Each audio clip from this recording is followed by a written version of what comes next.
And welcome everyone to the 2022 Fishbowl Challenge Finals. All of us on the Fishbowl side are so excited for today's event and even more excited that all of you are able to join us. Like Vanana said, I'm Katie. I lead admissions and venture growth at Fishbowl, and normally I get the amazing job of helping select our challenger cohort and supporting our winning teams as they launch their ventures. But today I also get to be your MC for the exciting next few hours. So honestly, it's one of my favorite jobs of the year, and I'm very excited to be with all of you today. And working with this challenger of cohorts, or this cohort of challengers, especially during such another globally trying year, has been a constant source of hope, inspiration, and a true reminder of the power that driven and talented young people around the world have when they work together to solve our most pressing global problems. And the 6 finalists we're about to see have worked tirelessly over the past 6 months to develop innovative solutions to these challenges. And despite the fact they've never met each other in person, at the end of the next few hours, some of these solutions are going to be fully funded, and these teams will be able to take the next step in their journey of making an impact through entrepreneurship. We're so excited to have all of you here with us for this exciting day. And after having seen the incredible growth of these teams since August, I can promise you we're in for a real treat, and I can't wait to see what they have in store for us. With that, I'll hand things over to Tom, founder of the Fishbowl Challenge, to tell us more about the challenge and today's event. Tom, over to you. Thank you very much, Katie. Welcome also from me to everyone who's joining. Most importantly, our challengers, but everyone else who helped make this happen. Really excited to be here. As Katie mentioned, we're arriving with a heavy heart, looking at world events. The last 2 years have been difficult from a health perspective with COVID, and now we're adding a war on top of this, and it's inflicting a heavy toll on lives and livelihoods of many people, and we don't want to gloss over that.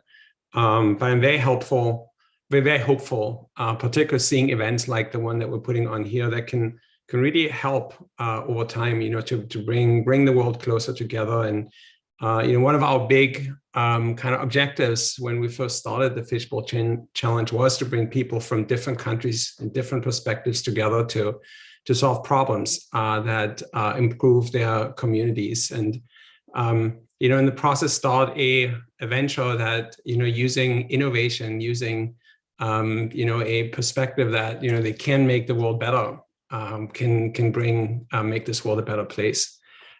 We had this year over about 700 participants from over 90 countries.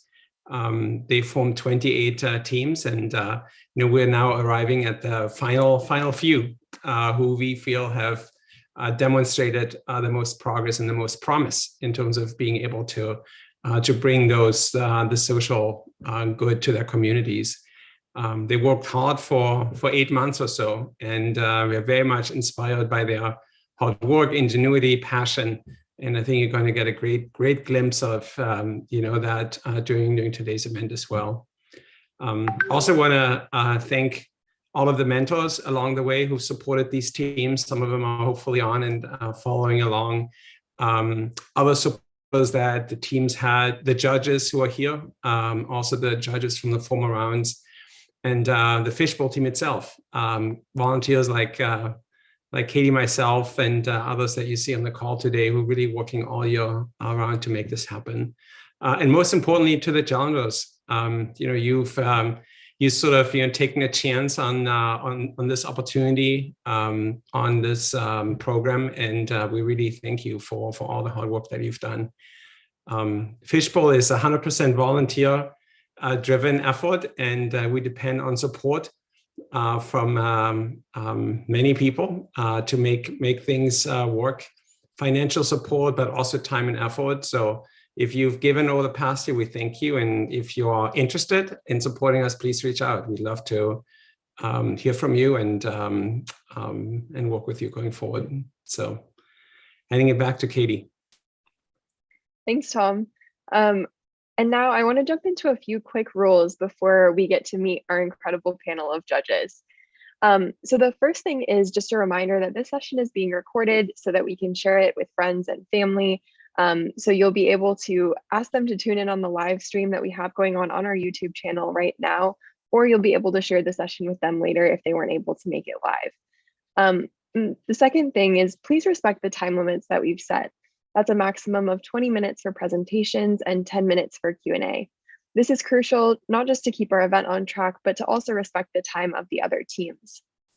And third, a reminder that during your presentation, you'll be prompted by the moderator of your time remaining allowed at the 3-minute mark, that's me, and then with a chat message from Claire at the 5-minute and 1-minute mark. So please keep an eye out. And also just a quick reminder that these time limits are maximums. You won't be penalized for finishing earlier, and sometimes the most succinct presentations can also be the most powerful. So don't worry if you're a little short of the 20 minutes. Also, please remember to mute and unmute yourself. Muting when you're not speaking is going to help us reduce the ambient noise, especially when we get a lot of people on the call, and ensure we can hear all of our other speakers clearly. And one last tip, if anyone has bandwidth issues arise during the call, we recommend turning off your video if you don't have a great connection. We understand that sometimes this needs to happen and you definitely won't get penalized for it. And now, with the house rules out of the way, allow me the pleasure of getting into the exciting part of introducing our judges. We have a truly amazing panel with us, and I'd love the opportunity to have them say a few words about themselves before we get started. So first up, we have Rachel Payne. Rachel is a partner at Elevation Ventures, a climate investor, and a serial entrepreneur with multiple exits under her belt. She's no stranger to Fishbowl, and we're so excited to have her on this year's finals panel. Now over to Rachel to tell us more about herself. I'm so excited to meet all of you and to hear your presentations, and thank you for the hard work that you've been doing. These are challenging issues that you're addressing, and the world needs more creative and innovative minds like yours. I've been an entrepreneur many times, and I've also worked in a variety of places all over the world. I was on the founding team of Google Africa, living in East Africa. I was on the founding team of Google.org, and I worked on a variety of issues in that capacity, focused on climate change, global development, and global public health. I've also been a technology executive working in a variety of companies, including Google, and recently joined as an advisor to Google X, working on their climate portfolio. I've been working also as a teacher. So I taught at UC Berkeley for a little while, a course around social entrepreneurship. So very relevant for what you're doing here today. And I'm just excited to be here. So thank you again. Thank you so much, Rachel. We're very excited to have you with us. Next up, we have Rob Shelton. Rob is the CEO of Scale Conundrum, executive fellow at the renowned Miller Center for Social Entrepreneurship, and a best-selling author. Now over to you, Rob, to tell us a little bit more about yourself. Thank you. Yeah, I am pleased to be here with such an august group, and I've spent my entire career working on innovations, from concept through development and into commercialization and scaling, and in particular focused on social impact investing and growth. So I am anxious to hear your presentation and to think more about the hard work you've put in here and the concepts that you've created. So thank you very much. Thank you so much, Rob. Again, thank you for being here with us this morning. And now our third judge, Smithil Shah, is the Chief Business and Financial Officer at ProQR Tech Therapeutics. She's also a board director at Graphite Bio and Pliant Therapeutics. Smithil, over to you. Yeah, thank you so much. And thank you for letting me participate in this. When I first got the call about it, I was so super excited. It was the highlight of my day to actually see so many different aspects of the world issues that you guys are dealing with. And, you know, even in the role you sit to actually try to make an impact. So congratulations for just making it here. And I'm thrilled to be part of that journey with you. I guess I've spent the last 20 years of my life in biotech and biotech finance. So really trying to help develop new therapies where there's a lot of innovation that's also happened in that in terms of, you know, gene editing that we do at Graphite, RNA-based therapeutics that you hear with Moderna and Pfizer these days. That's what our company focuses on in terms of ProQR Therapeutics, where we're trying to help people who have genetic eye diseases and lose all of their vision to actually regain some of that vision and prevent vision loss for a lot of other people. So it's really been exciting to be part of an industry that's also making a difference in a different way. So again, really excited to see this part of it. So thank you. Thank you so much, Smital, and definitely inspiring work that all of our judges are doing, and very relevant to what our challengers are working on as well. So I'm sure that all of your feedback is going to be super insightful for them. And finally, rounding out our panel is our very own Tom Siegel. Tom is one of the co-founders of the Fishbowl Challenge, an accomplished tech executive, and an entrepreneur as the CEO of Trust Lab, where he now builds technology to make the internet a safer place. Over to you, Tom. I want to start by saying I'm so humbled by being part of this panel. My colleagues here today have so much experience and inspire me with just what they bring to the table and the careers and success they've had. So thank you for letting me do this with you. I've worked with global teams and technology-fueled innovation all my career. I started out in the nonprofit world actually as a community organizer, building after-school programs for kids and working on public safety. Then as a management consultant, and then for many years at Google, where I worked on building systems and product that make the internet safer for all users. Working on global initiatives and really growing teams to do this across the world in many different countries. A few years ago, I switched and became an entrepreneur. So started a very similar journey that a lot of our challengers are on, identifying really big, important social problems and then trying to use technology to solve them. And we're on this journey. It's still early. We're a few years in, but really, really excited and passionate about kind of trying working on global initiatives and really growing teams to do this across the world in many different countries. A few years ago, I switched and became an entrepreneur. So I started a very similar journey that a lot of our challengers are on, identifying really big, important social problems and then trying to use technology to solve them. Someone has a live stream on in parallel, and hopefully we were able to mute that. Okay, great. Back to you, Katie. All right, well, thank you, Tom and Tom, for the amazing introduction. It was so good we needed to hear it twice. I agree with whoever was playing it in the background. This is also a good reminder for the future to just make sure that everyone is muted. These kind of things happen, and I'm also just going to give my own apologies in advance. We're all in different parts of the world. Here, the birds are waking up and they're just as excited about the Fishbowl finals as I am. So if you hear them in the background, sorry about that, but I tried to ask them earlier to be a little quiet and they don't seem to have responded. So with that, a big thank you again and welcome to our panel of judges. Just really humbled and honored to be here with all of you, like Tom said. And without further ado, let's jump into the main event with our final presentations. And our judges will be evaluating these contestants across the following criteria: problem solution fit, the viability of the proposed venture, the anticipated social impact, and the team's resources, skills, and partnerships. The judges have a $50,000 prize to allocate to the final teams as they see fit. Now, please join me in wishing all of the teams the best of luck. And without further hesitation, I'd like to welcome our first finalists to their presentation. As a reminder, they'll present for 20 minutes and then the judges will get 10 minutes to ask questions. And first up, we have Team Suto. Take it away. And team, you should be able to present are they sharing their own screen, Mubarak? Or are we sharing for them? Yes, they are sharing their own screen. Great. Okay.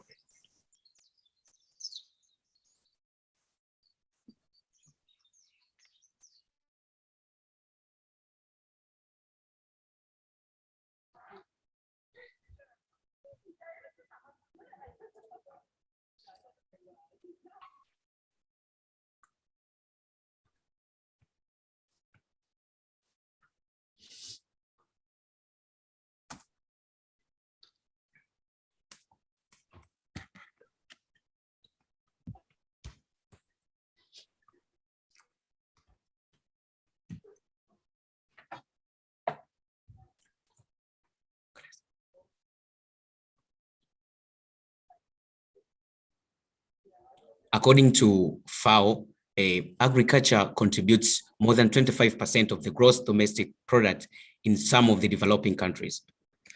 Therefore, we are sustainable tomato production, Sutopo, hereby presenting our project. The problem that we're tackling that there's high use of synthetic pesticides in crop production that's estimated at about 960,000 tons of pesticides globally. And tomato farmers and consumers are exposed to high levels of synthetic pesticides that leads to chronic toxicity. Synthetic fertilization is a linked problem, which together with the use of synthetic pesticides leads to contamination of environmental matrices. That means land, air, and water. And only an estimated amount of about 0.1% of the synthetic pesticides reach the pest, while the remaining amount contaminates the environment. And according to Kehampa and other authors, in 2010, they report that in Tanzania, pesticide residues were detected in the samples of irrigation water. And our solution is that we will eliminate the use of synthetic pesticides and fertilizer in tomato production through producing organic pesticides and fertilizer made from Tithonia divisporia, also well known as Mexican sunflower. Our innovation lies in the utilization of a locally available invasive plant species that's otherwise perceived to be a weed, by making it a solution that eliminates the use of synthetic pesticides and fertilizers that are harmful to both people and the environment. Value proposition of our solution that will provide user-friendly farm inputs to the farmers, and also it has numerous health benefits to consumers. That is also used, this Tithonia divisporia, which we use as raw material for our products, is used as medicine in our communities, but also in countries such as China, whereby they use it. Therefore, it will have a positive impact to the consumers. And also will provide affordable farm inputs. According to FAO, it reports that almost 39% of the smallholder farmers in Tanzania live under poverty line. So we want to help these farmers to be able to afford our products and farm effectively. And also we provide free training to the farmers to enable them use our products in a good way. And additionally, our solution is environmentally friendly, due to that it provides conducive environment for the insect pollinators, such as bees.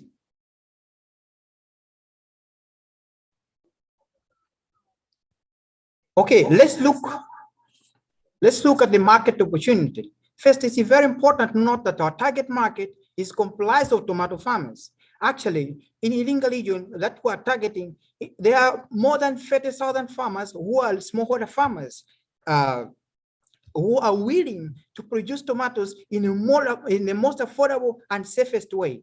And that's why we are targeting the smallholder farmers and not large-scale farmers. In Iringa region, there is also a total addressable market size of $120,000.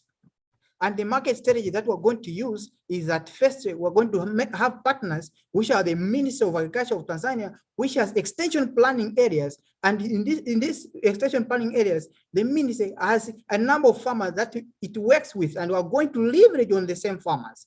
And there's also another organization, which is Tanzania Horticulture Association and Tanzanian Organic Agriculture Movement, TOAM. These two organizations, we're going to partner with them because they're also already working with farmers, and we're also going to leverage on these farmers they are working with. Okay, let's look at the channels. The channels will be social media advertisements, and also the point of sales will be retailers, wholesalers, direct delivery, and online platforms. Okay, next on to our market discovery. Now we have this product that we know will work in solving this endemic problem of synthetic pesticides. We went on to discover that during our online market discovery, where we used physical questionnaires and online questionnaires, we discovered that our farmers, only 2% of them are not willing to use organic fertilizers and pesticides, and an astounding 98% of the 120 farmers that answered our questionnaire were willing to use organic pesticides and fertilizers. And then we went on to discover the reasons. Why is it that some farmers are willing to use organic fertilizers and pesticides and some are not? So it turned out that 66% of our respondents, they said organic pesticides and fertilizers are hard to find on the market. So it's not that they don't want to use them, but 66% of them said they're just not there, they're not available, they're not accessible for them to be able to use them. And only 34% said they think it's their viewpoint. They think that organic pesticides and fertilizers are ineffective. And then now we went on to discover on the consumers, the people that are going to eat the produce that the farmers are producing. The consumers, it turns out that 68% of the consumers are willing to buy organically produced tomatoes, whilst 32% of our consumers are not willing to buy organically produced tomatoes. This data is backed by how much the globe has this health consciousness that's arising each day, especially with the pandemic that we have right now. People are very conscious of their health. They are very conscious of what they take in. So it's not surprising that 68% of consumers are willing to buy tomatoes that are organically produced. And just as a note, our target customers are farmers, but they are the ones that determine what consumers should eat. But it was important for us to also know the viewpoints of the consumers on organic tomatoes that will be produced by farmers. Next point, Tennyson. Next slide. Okay, so this is recent data that was found by the Ministry of Agriculture in Tanzania. This was a paper that was published in 2022 in January. It said that the demand for organic farm inputs is increasing because 90% of the inorganic farm inputs are important and prices are high. This just goes on to emphasize our point when it comes to inorganic farm inputs. They are very expensive and they are not as accessible as they should be to smallholder farmers, which are the people that are going to be our target market. When it comes to the price analysis, we went to look at the price analysis of our main competition in both the inorganic fertilizer industry and the inorganic pesticide industry. So as you can see on that graph that's on the left, price analysis of fertilizers per 50 kg, it shows that the main competitor, that is called Green Pulse Inorganic Fertilizer in Tanzania, it goes for 23.71 US dollars, and ours will be going for $11 per 50 kg. And Hakika, which is another organic fertilizer producer, it will go for $21. Just in case you might be wondering, why do we have one in red and the green? Everything in green, they are organic producers, and the red ones, they're inorganic producers. And when it goes to the price analysis for the pesticides per gallon, for cypermethrin, it was going for $27, and ours will be going for $6 per gallon for the pesticides. Next point. Okay, looking on the discovery that we had on the reasons why farmers, looking at the discovery that we had on the reason why farmers are not using organic pesticides and organic fertilizers right now, especially looking at the 34% of farmers who said that they think that organic fertilizers and fertilizers are not effective. This one took us back to a concept which says that organic pesticides and fertilizers are as effective as inorganic pesticides and fertilizers. As a matter of fact, organic inputs are environmentally benign and safe to use to the farm workers and also to consumers. And also to emphasize, to say that materials that are used to make our product are polyphenols and flavonoids, which are taken from plant extracts, which are crucial in disease and vector control in crop production. And this is the concept that we approved both in the laboratory and also on the farm during our prototype. The first prototype is the lab in which we tested the effectiveness of our product in controlling Clostridium sp. It is important to note that Clostridium sp is a pathogen that causes anthracnose, that causes serious disease, that causes significant loss of up to 25% in tomato production.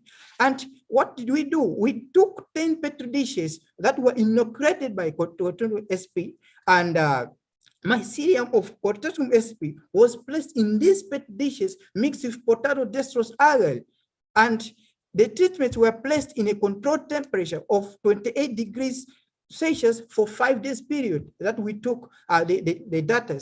And each day, the diameter of the mycelium growth was being recorded so that we should have a complete statistical analysis of the difference in the growth. After 5 days period, we saw that the mycelium growth in control treatment had a very big diameter, while the mycelium growth in tithonium treated consortium SP had a limited growth.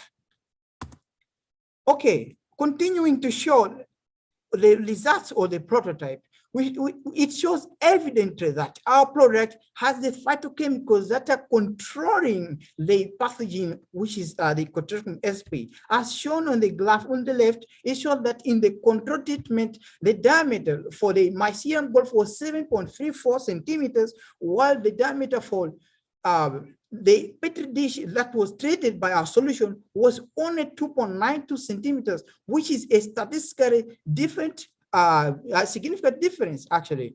And let's look at the tendency of the growth of the consortium SP in vitro. First, it shows that the duration of exposure had effect on the growth of the mycelium in vitro, in which it showed that in the control treatment, as the duration of exposure was increasing, the growth was also increasing, or the growth of the diameter. Whereas in the petri dish that was treated with our solution, as the duration of exposure was increasing, the growth of mycelium was also was being limited.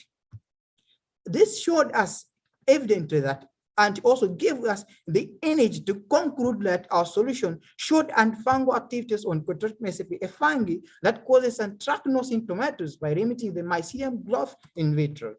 The other test on the farm, first on organic pesticides, we tested our solution on a small tomato plots with 16 plants, in which we saw that liquid concentration of 90% diluted to 15%, killed after direct contact insects such as tomato hornworms, aphids, white flies, tomato fruit worms, late spider mites, and other disease-causing insects using a dosage of 7 milliliters per plant. On organic fertilizer, we mixed tithonium foliar with other organic waste such as kitchen and animal waste at the ratio of 4 to 6, in which the results showed that the harvested tomato fruits were high in biomass by 50% than unfertilized tomato plants. Okay, let's look at the financial plan. Well, first, we're going to need a startup of $36,891, in which we are going to have $57,500 as the annual revenue in the first year, and we're going to have $20,609 as profit, presenting 36% of the annual revenue. In the second year, we're going to have annual revenue of $70,100, in which we will have a profit of $54,303, presenting 48% of the annual revenue. And just in summary, we're going to sell 5,000 units of pesticides and also 2,500 units of 50 kg bags of fertilizers. And a quarter income will be around $14,375, and we are going to have a break-even point in 8.5 months. Okay, now the price of the gallon is $6, but out of this price, 52% is the cost, and the price of 50 kg bag is $11, and out of this price, 56.8% is the cost. This project does not only show that it's feasible, but it also shows that it is financially sustainable. Okay, on to the action plan. Thank you, Tennyson. Now we're moving on to the action plan. What is our action plan is SUTOP? From March to June 2022, we're expecting to do a verification of our resources so that we see that we have sustainable supply of the raw materials that we need, which is what we're going to be doing through the scope verification. In July 2022, we're going to do product and project redesign, where we are now branding our project. What is SUTOP going to be all about? How do we want our consumers, how do we want our market market to know us as. That is going to be our brand design. We are going to brainstorm more into this because we believe this is a product that deserves that much attention. And we're also going to do product market fit redesign. And then from August to December 2022, we want to do development and pilot. This is where we will be testing with the farmers and getting feedback from them if there's something that we can change about our product according to their needs and according to their fit. But already, because from our side and the evidence that we've presented, we know it's a product that works, but we also want to make sure that it works for the farmers for the different soils and environments they are operating in. And then in January 2023, that's when we're going to have the official launch, where we'll have a minimum viable product that is ready to compete in the market through where we will then do our brand launch. And then for expansion, that will be from January 2023 going onwards. This is where we are going to do intensive marketing because we believe this is a good product. We are willing to work for it, and we are anticipating a market penetration of 40%. Now onto the next slide, Tennyson. Okay, so as we have shown as Team Sutop, we are a team that is made up of people that are willing to put in the work, but that are also knowledgeable. We have Tennyson, our CEO. He's our CEO in charge of everything, and he has a bachelor's in agriculture from Earth University. He is doing a bachelor's of agriculture at Earth University, and he's going to be overseeing everything. And we have Winfred, who is from Tanzania, which is where our project is going to be based. And he also has a bachelor's in agriculture. And there's myself, Blossom. I'm the person in charge of internal operations and production. And I'm doing a bachelor's in chemical engineering at the University of Edinburgh. And with all of this that has been said, thank you so much for listening in. Thank you so much for that amazing presentation, team. I know I'm definitely excited about organic fertilizers now. I'll hand it over to our judges for, I'm sure, all of the questions that they have. I'm really excited to see the business that you're creating, and I have full confidence that this will be very successful. I think you've really identified some of the key concerns that one would have. Efficacy of the product, for instance. I think your lab test was very good in showing how effective your product is. And I also appreciate you showing the side-by-side comparisons on price, because that's also a big barrier usually to adoption. One of the things that we observed when working in Tanzania was that you often need to work with third parties, intermediaries, in order to penetrate the farmer's market. And that market is quite fragmented, particularly when you're talking about smallholder farms. There's also a risk aversion. Many of them are concerned about moving away from something that they think works to something that may or may not work. Even with a great lab result, there's a barrier to getting them comfortable with adopting it because the risks are so high if something goes wrong, especially the smaller the farms, where this could be their entire crop, right? And so their livelihood really depends on making sure they don't make choices that could prevent them from being successful. So I have questions around those areas. So how are you ensuring that you can help farmers get comfortable with making that switch and ensuring that you're not asking them to take on more risk?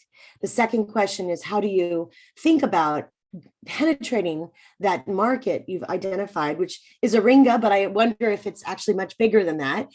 So I'm curious why you chose that as your total addressable market.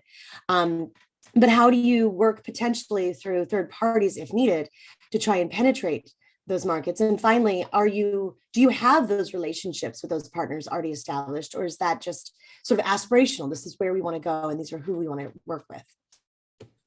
Okay, firstly on the question why Iringa?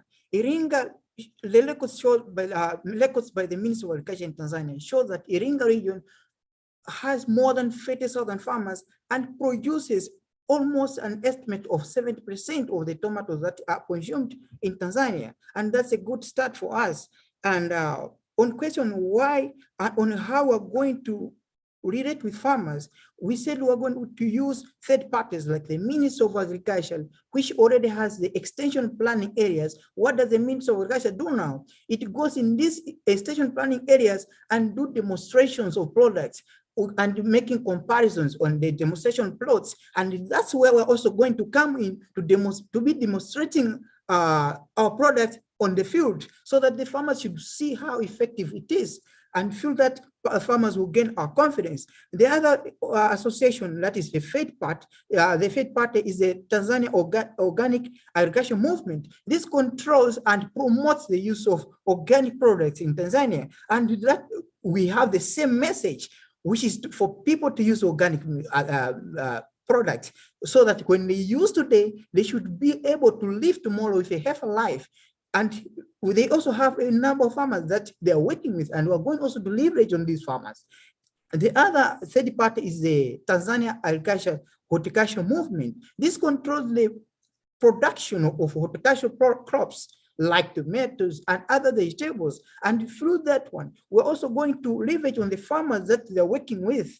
And that will help us ensure that we have a good market on the ground. And also on that, we have seen, as we have shown, we're only going to target 5,000, which is a small portion of the 30,000 farmers, because we don't want to overestimate, but to start with a little number of farmers, while will be growing by in the market by 40%.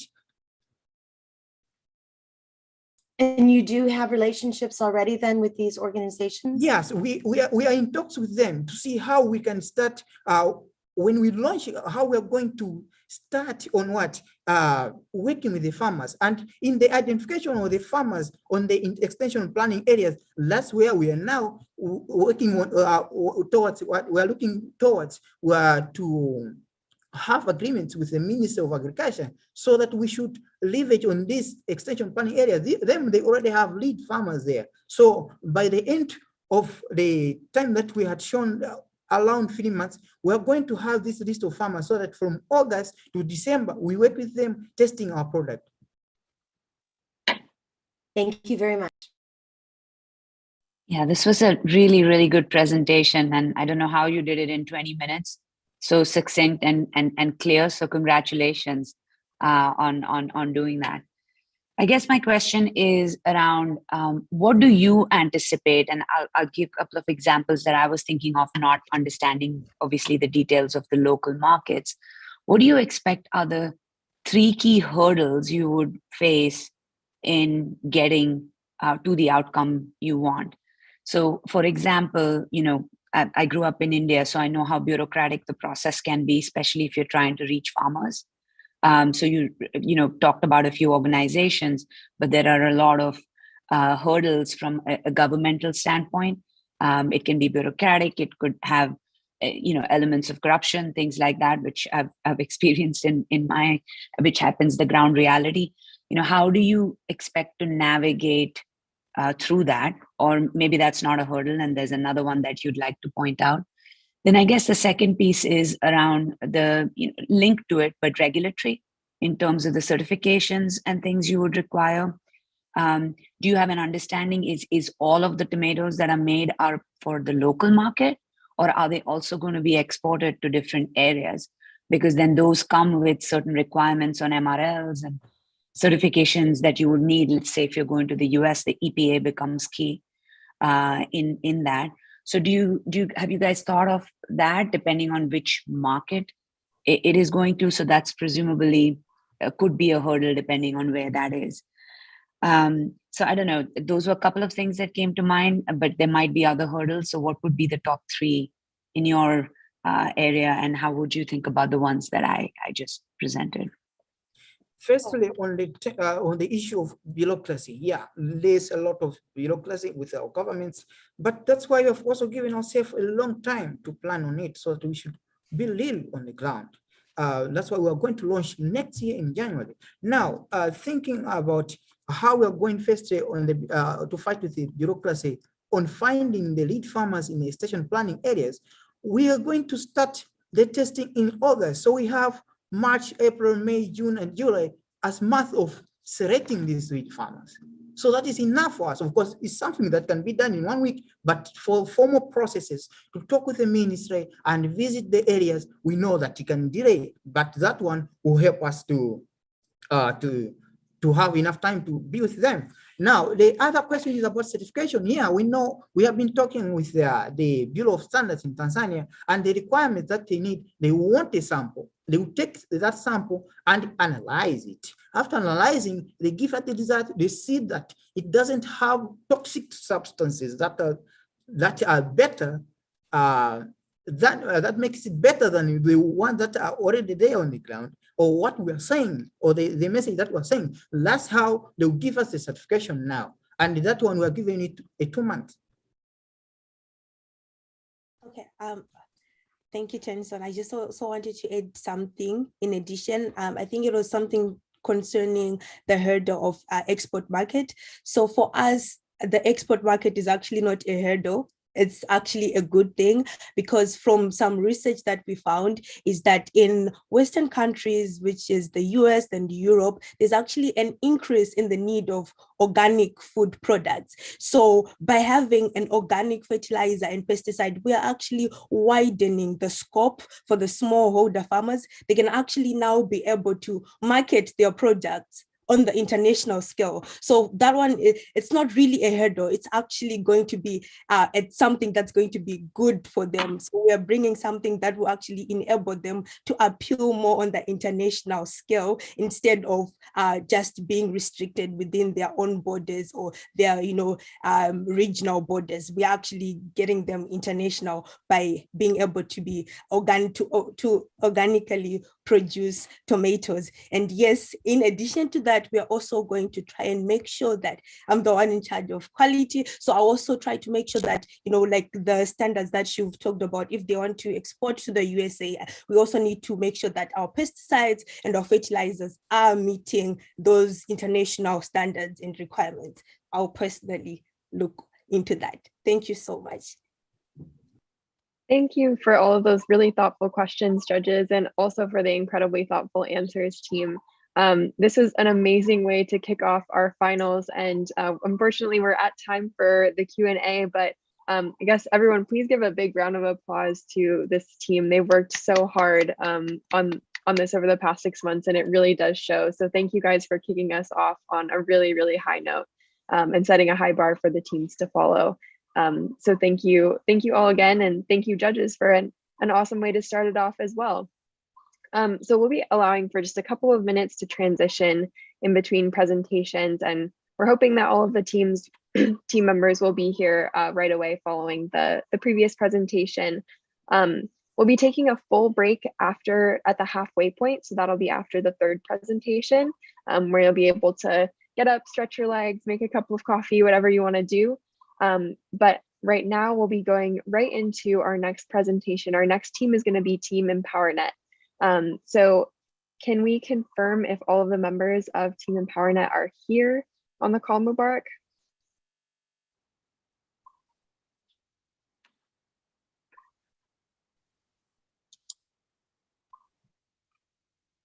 For team itself, if one of you guys is on, can you let us know if you guys are all here, if we're waiting for anyone still?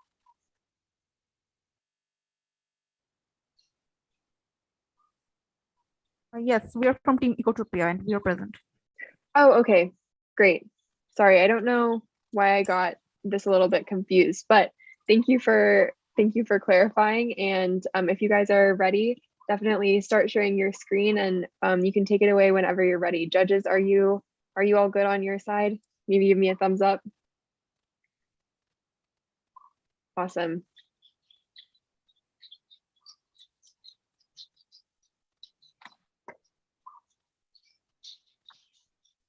Ankush, could you please share your screen? Yeah, just a second.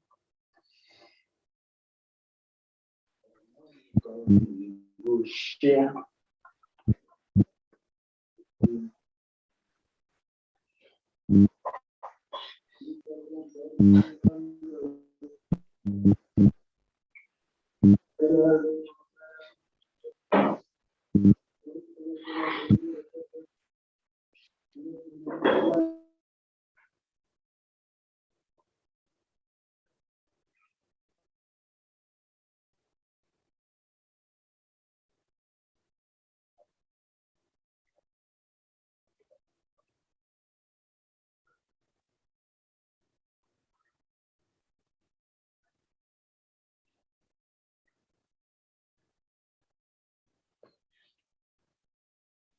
Hello, Ankush, are you there? Yeah, Could you just share give your me a screen? second.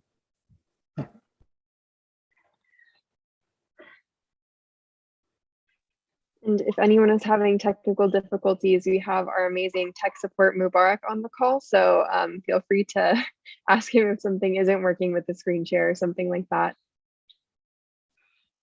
It's all good. We are very sorry. Can you please have 2 minutes? Yep, definitely. No worries. you. This actually gives me the time to make another announcement. So thank you guys for that. At the end of this session, we will be having breakout rooms for all of the teams and to be able to have feedback from the judges on a little bit more personal level and for you guys to be able to meet and chat. So Mubarak will be setting those up at the end, and I believe they've already been assigned. So we'll be launching into those right after the final presentation wraps up so that you guys can get the chance to interact a little bit more personally with each other outside of the more formal Q&A. It's been a super valuable part of all of the team's experiences in the past, and so definitely encourage everyone on the call. I know for some of you it may be really late, and we definitely understand that if it's going to be the absolute middle of the night, we understand if you can't make it, but we really encourage everyone to come back at the end. So Mubarak, do you have an idea of about what time that should be for them to rejoin?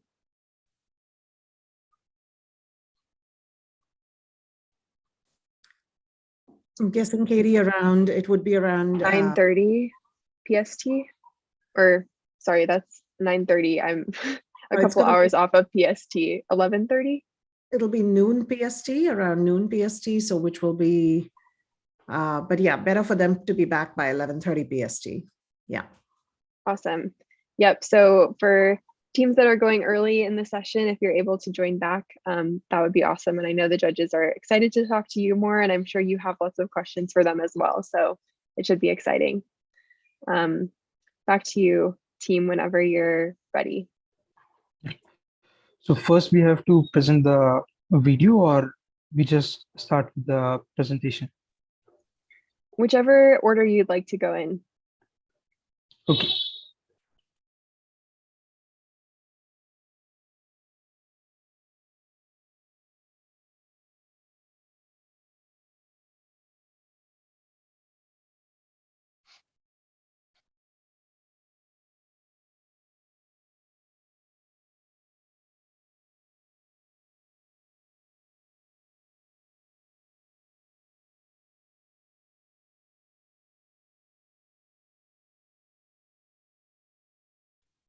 Just a second, I'm just sharing my screen for the video.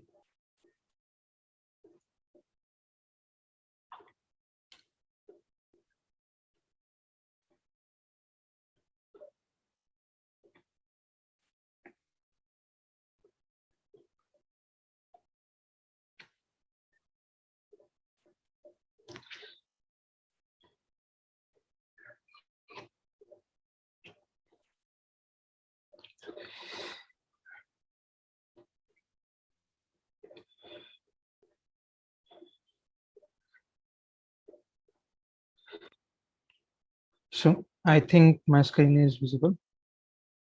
Yep, we can see it now. Okay.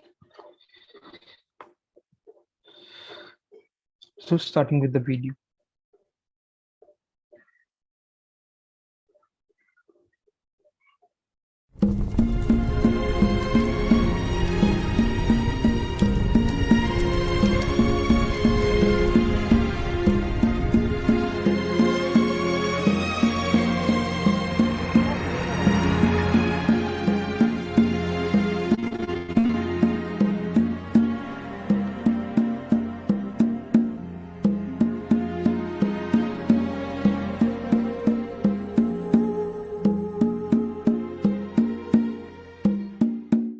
25,300 deaths occur in Nigeria annually because of indoor air pollution.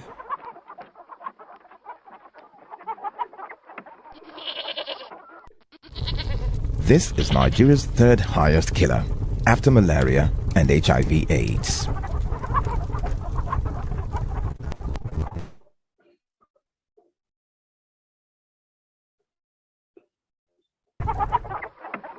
Women and children are the worst victims.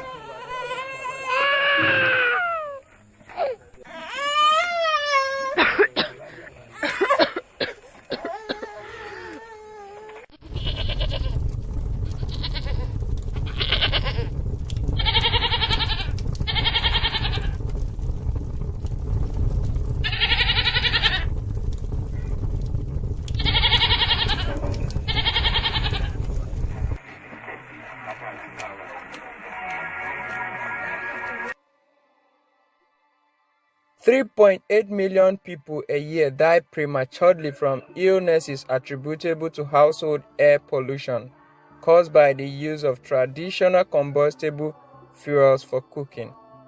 Poor families spend a large proportion of their income on buying wood and other cooking fuels.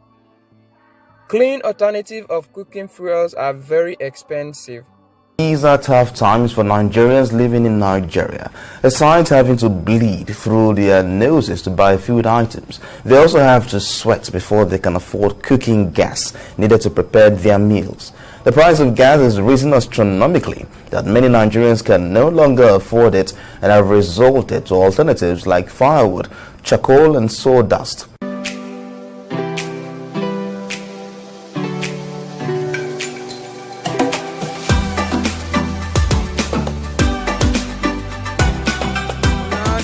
Has turned upside down because we used to buy 3 kg 800. Now it's 2025, 2002. When we buy 6 kg 816 before, now it's 4,500. So we don't have enough because gas is just the safest means of cooking. BioNet is an initiative that is focused on generating clean, affordable energy, creating additional income opportunities for farmers, creating jobs, and protecting the environment. With our unique modular system, our biogas plant is innovatively designed to process bio-waste into clean and affordable cooking gas, with generation of electricity from a thermal power plant and production of pure organic fertilizer to improve crop yields.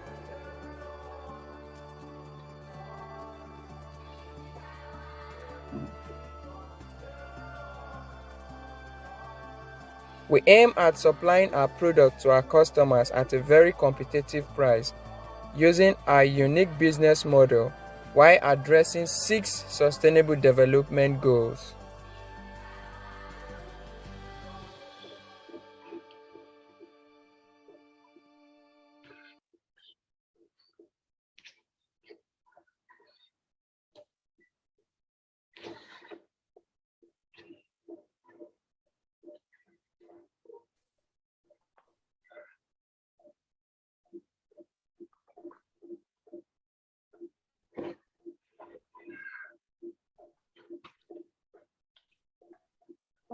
Good afternoon, good morning, and good evening to everyone. I hope you enjoyed our short video.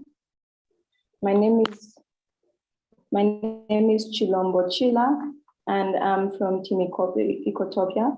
And with me are my team members, Joseph, Ankush, Tanzima, and Divine, who are also going to take part in the delivery of this presentation.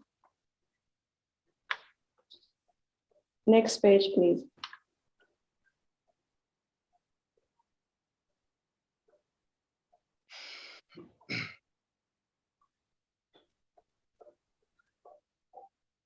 Okay, it doesn't seem to be clear.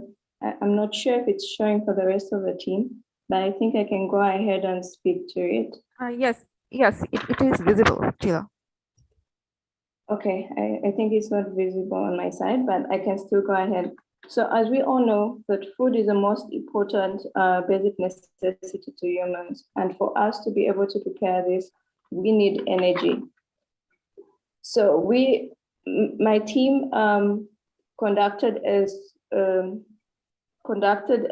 survey in Nigeria, in one of the rural districts of Nigeria called Kansini, where we had to determine what energy sources are used, considering that we have to cook on a daily basis.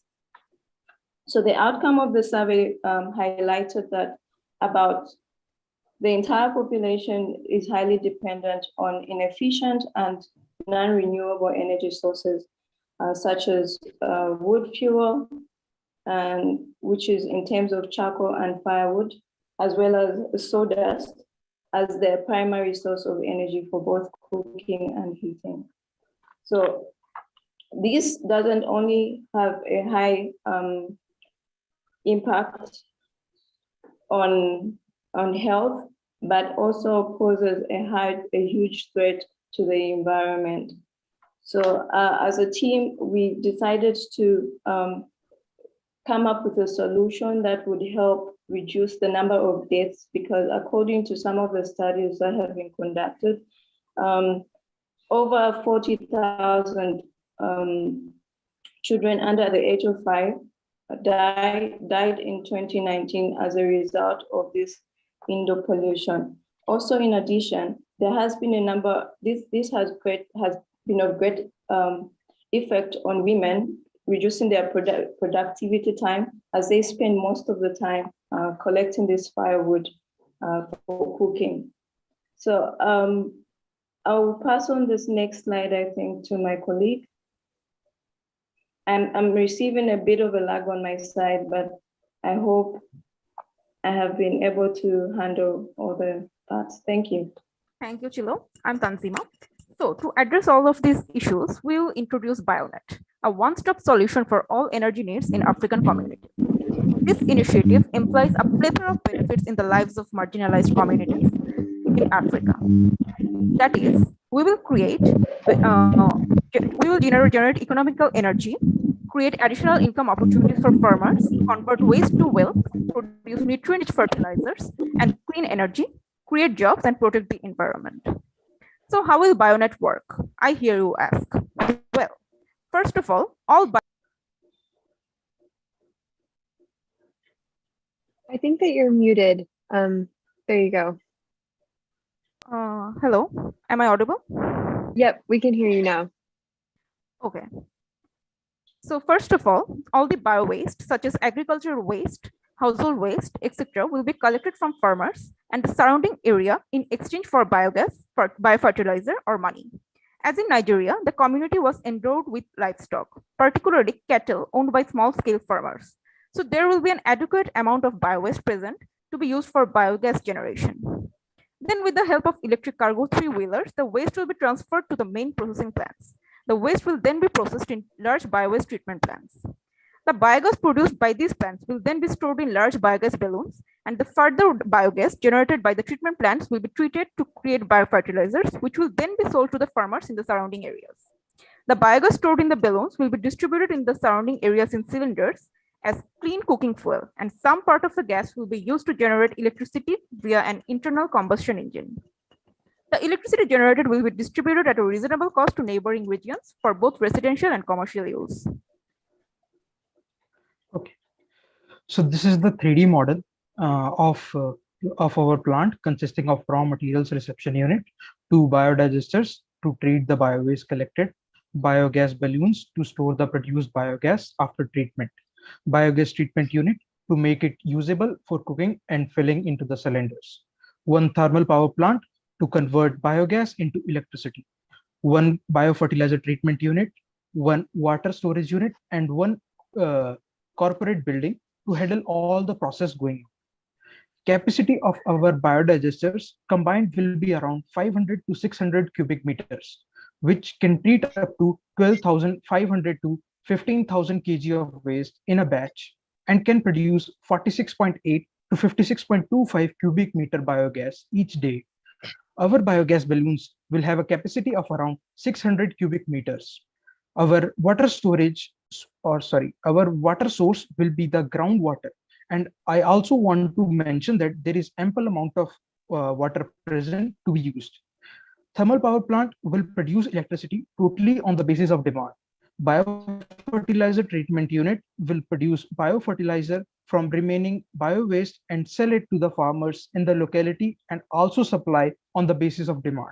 The plant will be built by the local contractors with the total guidance of the technicians around the same country to develop the employment around the country and help to build the economy.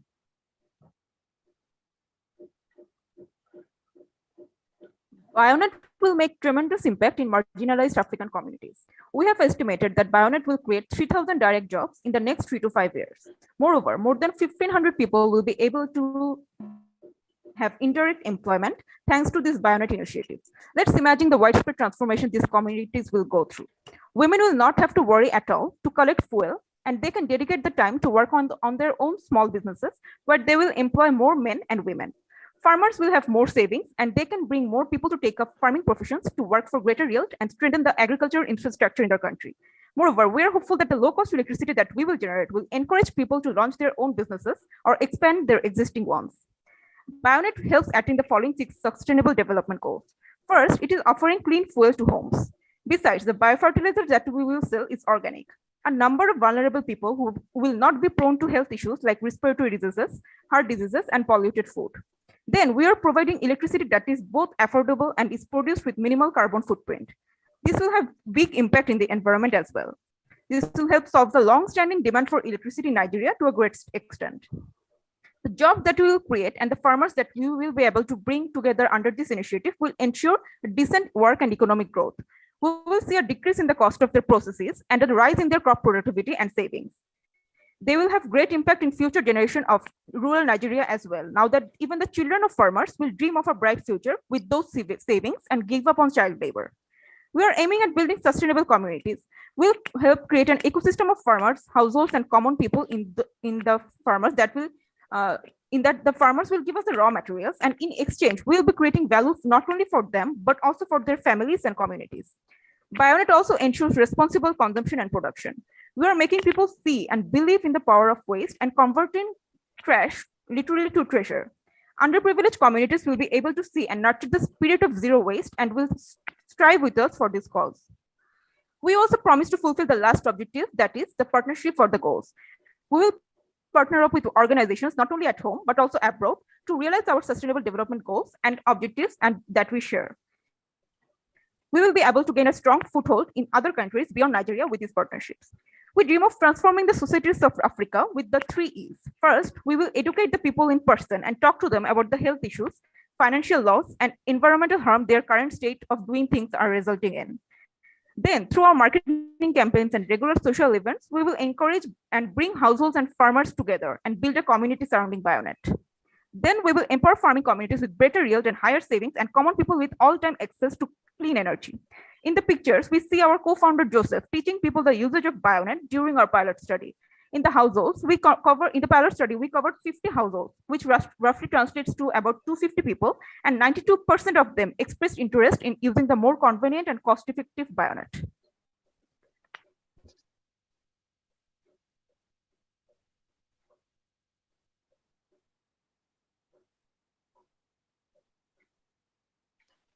Our SWOT analysis, our strengths. BioNet is currently the first commercial producers of biogas in Katsina State.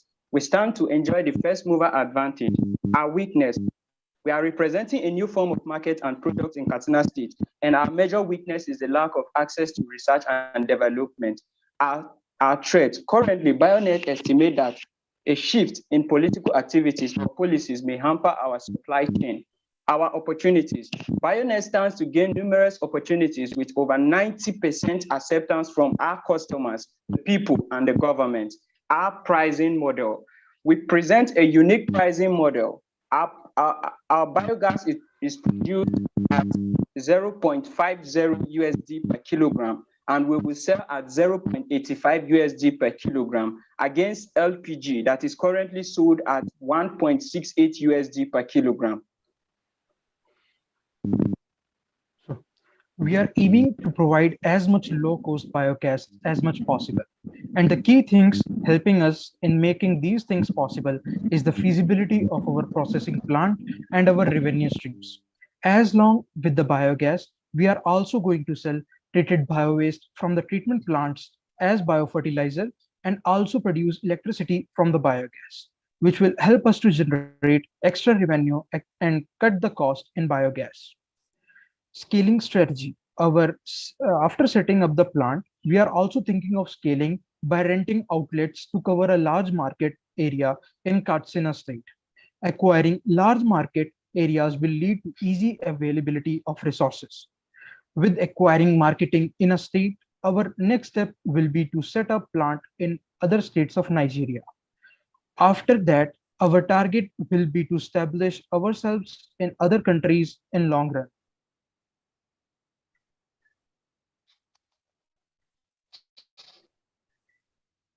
Here is the funding section of our project.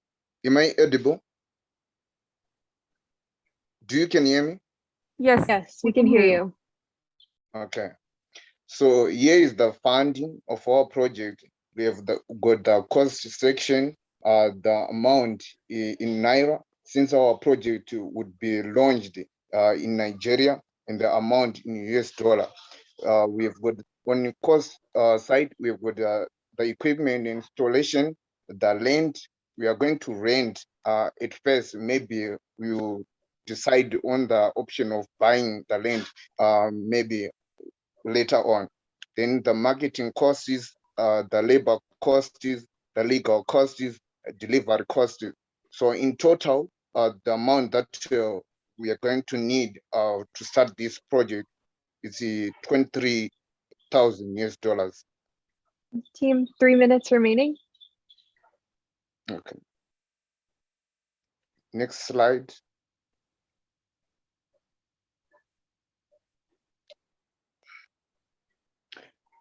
Here is the revenue projection. On the vertical axis, there is a revenue. Then on the horizontal, there is the year. Our projection is yearly based. So on our first year, our estimated revenue would be 58,000. Then on our year 2, it will be 73,000. Then on year 3, we are going to maintain the same capacity as year 2. Then on year 4, our revenue, it will be 84,000. Then on year 5, we are going to maintain the same capacity as year 5.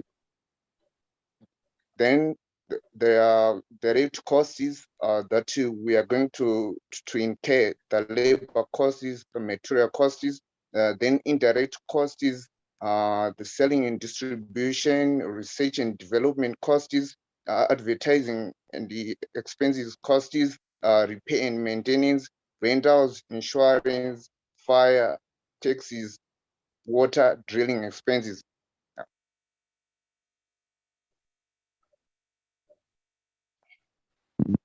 My name is Joseph Oya, and I'm the Chief Technology Officer with a keen interest driven by curiosity and passion in science to solve problems for humanity. Hello, I am Ankush. I am the one who possesses advanced cognitive abilities and strong interest in technology, particularly in the field of matter and materials. I am always eager to develop new skills and things.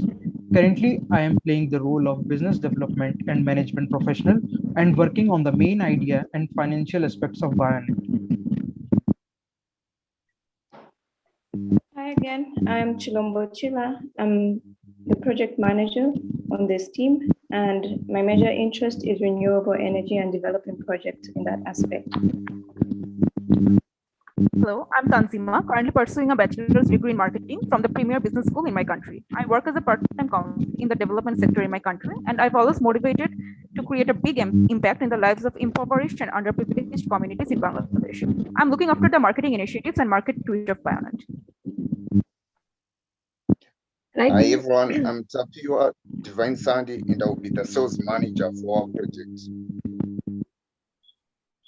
For sustainability, growth, and scale, Ecotopia is currently partnered with 9 organizations, 1 financial organization, 2 educational organizations and research institutions, 2 global organizations, and 4 local organizations.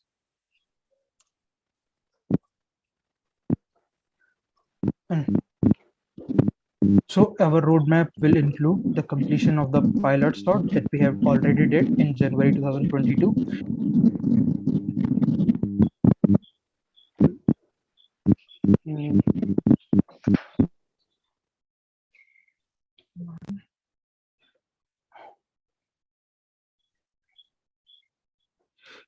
In March 2022, we are procurement of funding. Then in October 2022, we are thinking of completing of setting up of plant and outlets. Then in January 2023, we are aiming of BioNet to start production and selling in full swing. Then in November 2024, we are thinking of partnership with local partners and universities complete for the expansion and marketing to Kanwa and Zamfara states. Then in December 2025, we are thinking of making it global. And in December 2026, an ever-growing marketing share. We are going to make 60 to 75% market in Katsina, a considerable portion in Nigeria and abroad. That brings me to the end of the presentation. In conclusion, we have successfully tested the feasibility and quality of the biogas, which is both economical and environmentally friendly. This is a market for the biogas produced by the BioNet initiative, and we have successfully identified potential customers. Thank you very much, everyone, for your kind attention. Thank you. Thank you so much, Team Ecotopia. And now, without further ado, I'll hand it over to our judges to ask, I'm sure, a lot of incredible questions that presentation brought up. Thank you guys again, especially the video at the beginning was amazing and really, really inspiring. I'll jump off, if I might, with a question. I'm going to aim it straight to Joseph. First, thank you all very much. Great presentation and a great concept. Joseph, you list R&D as one of the major areas of concern or weakness. What are the technical issues that are either unaddressed or are troubling you? Hello? Yes. Sorry, I can't hear you. Can you please? I can repeat, yes. Can you hear me now? All right, yes, yes. Joseph, you list the R&D as a concern. What are the technical issues that are of concern to you? That are of concern to me? To the team, but since you're the Chief Technology Officer, I'm pointing it to you to answer. Okay, so basically we're trying to look at how we can bring down the cost, and we understand that purchasing raw materials for the process of setting up the plant would affect overall cost of setting up. So that is a bit of a challenge on our side. We want to see how we can get the materials that can be durable, because we are dealing with biogas. We are dealing with a material, a substance that can actually affect the environment, and we do not want it to just go out to the environment. So setting up with a reduced cost is a major concern and is a major problem that we are facing as the technical director on this team, sir.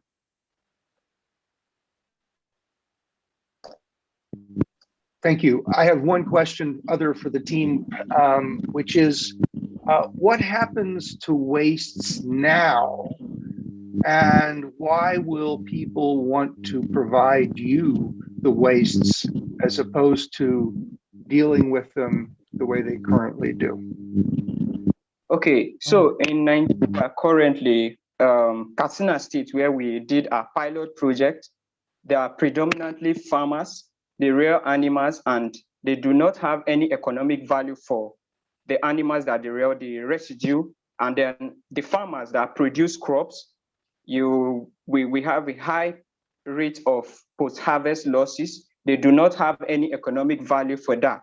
So if we are bringing in an avenue, or we are presenting to them an opportunity where they can convert their losses into revenue streams or generating income activities, they would appreciate that. And they have shown a keen interest during our pilot project. A lot of them provided the raw materials we needed during the pilot of our project in Katsina State. They welcomed me very well. If you could see in the slide, the pictures I took with them, they were not even concerned about their rights and privacy and stuff, because they were excited about the technology that we brought to them. Thank you. Other questions? Yeah, I wanted to maybe add on along the lines of what Rob had already started on. So first of all, very comprehensive presentation. The idea has a lot of potential. Taking sort of a unused resource right now and creating a environment sustainable way of providing energy is amazing. For me, it was not really clear on the presentation how exactly it will work.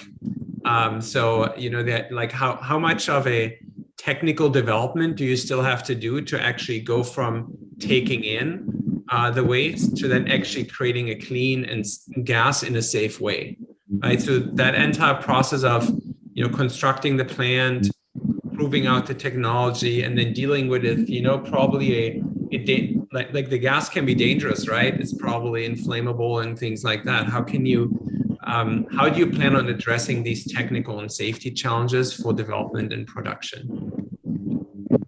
Okay, so in Katsina State, currently we are talking with the locals in Katsina State, and we've identified a site where we can situate our plants. It's very far from where the farmers live and where the people live, very close to a water area, because we need water for the process of this gas production. So we set up the plant in an area where the people do not live. So the people get us the raw material, that's the waste from their cattle and the post-harvest inputs from the farm. We have our cargo bikes that are powered with electricity that we are going to be generating from our plants, from the heat, the thermal engine that we will install in the plant. So our collectors will go out to them and collect the waste and bring it in. The same way, when we produce our gas, we have a team that would take it out. So we are going to rent spaces in the city where we would situate smaller compartments of gas distribution units where farmers or our potential customers, our customers can come and acquire the gas and take it to their various homes for usage.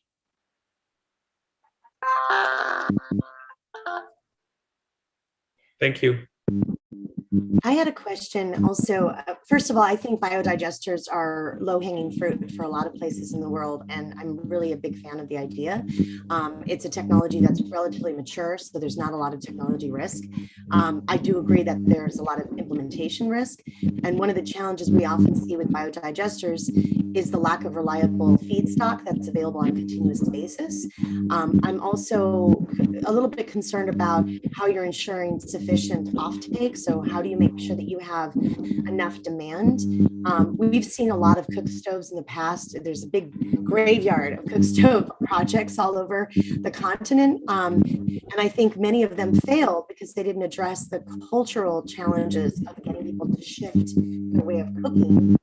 I think your price point is helpful, but I'd like to really understand those two things, feedstock and offtake. Are you ensuring that you're getting enough waste on a continuous, reliable basis that you can fully utilize the biodigester? And then how do you ensure you have a big enough market for the offtake so that even though you're dealing with small farmers, overall the volume is sufficient to support your business model?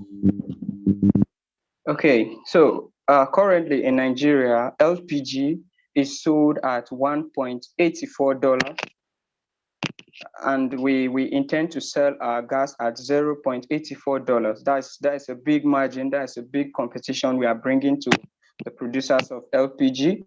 Currently, we have some persons that are already adopting the technology. But as you can see, some of the customers we are going to be acquiring, the new customers we are going to be acquiring will be people from the rural area, the farmers from the rural area, because they represent a large proportion of our market.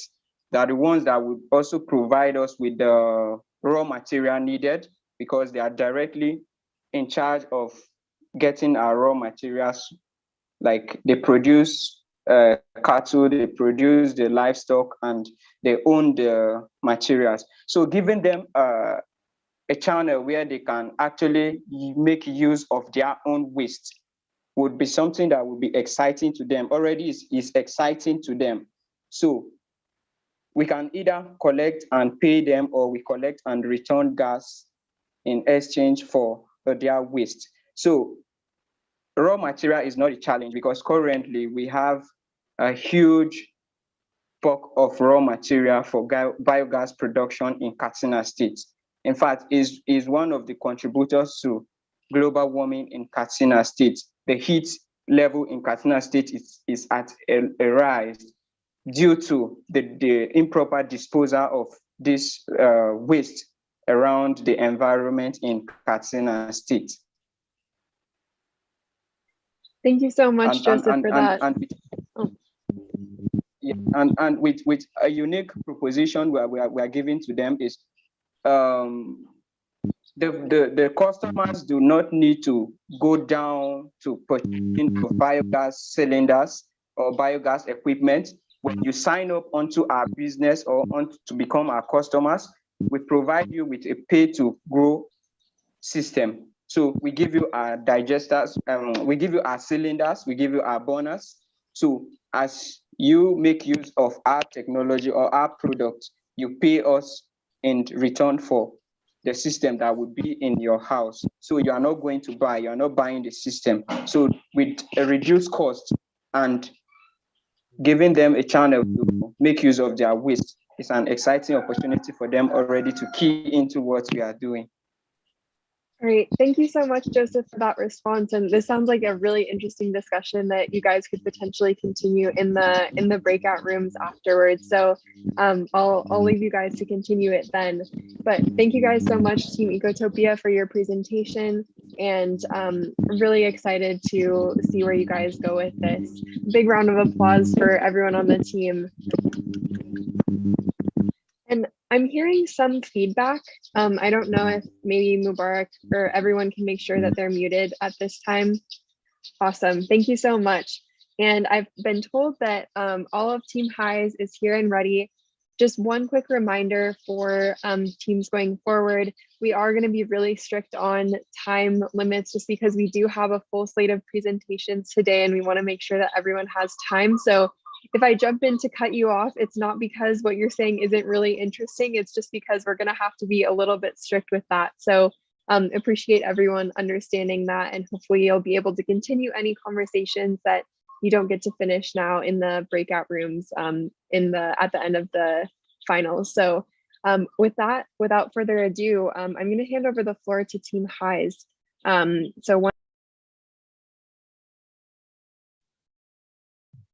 Hello, could you repeat that? Yeah, sorry. I think Mubarak muted me. I'm a little offended. No, I'm just kidding. I'm just kidding. But yeah, we're just going to hand over the floor to you guys to share your screen and start your presentation, and we'll start the time going whenever you guys are ready. Thank you. And just as a note, I'm experiencing a storm here, so I turned off my video just to not disturb the flow of our presentation for internet connection, if that is fine. Of course, totally fine. Thanks for letting us know.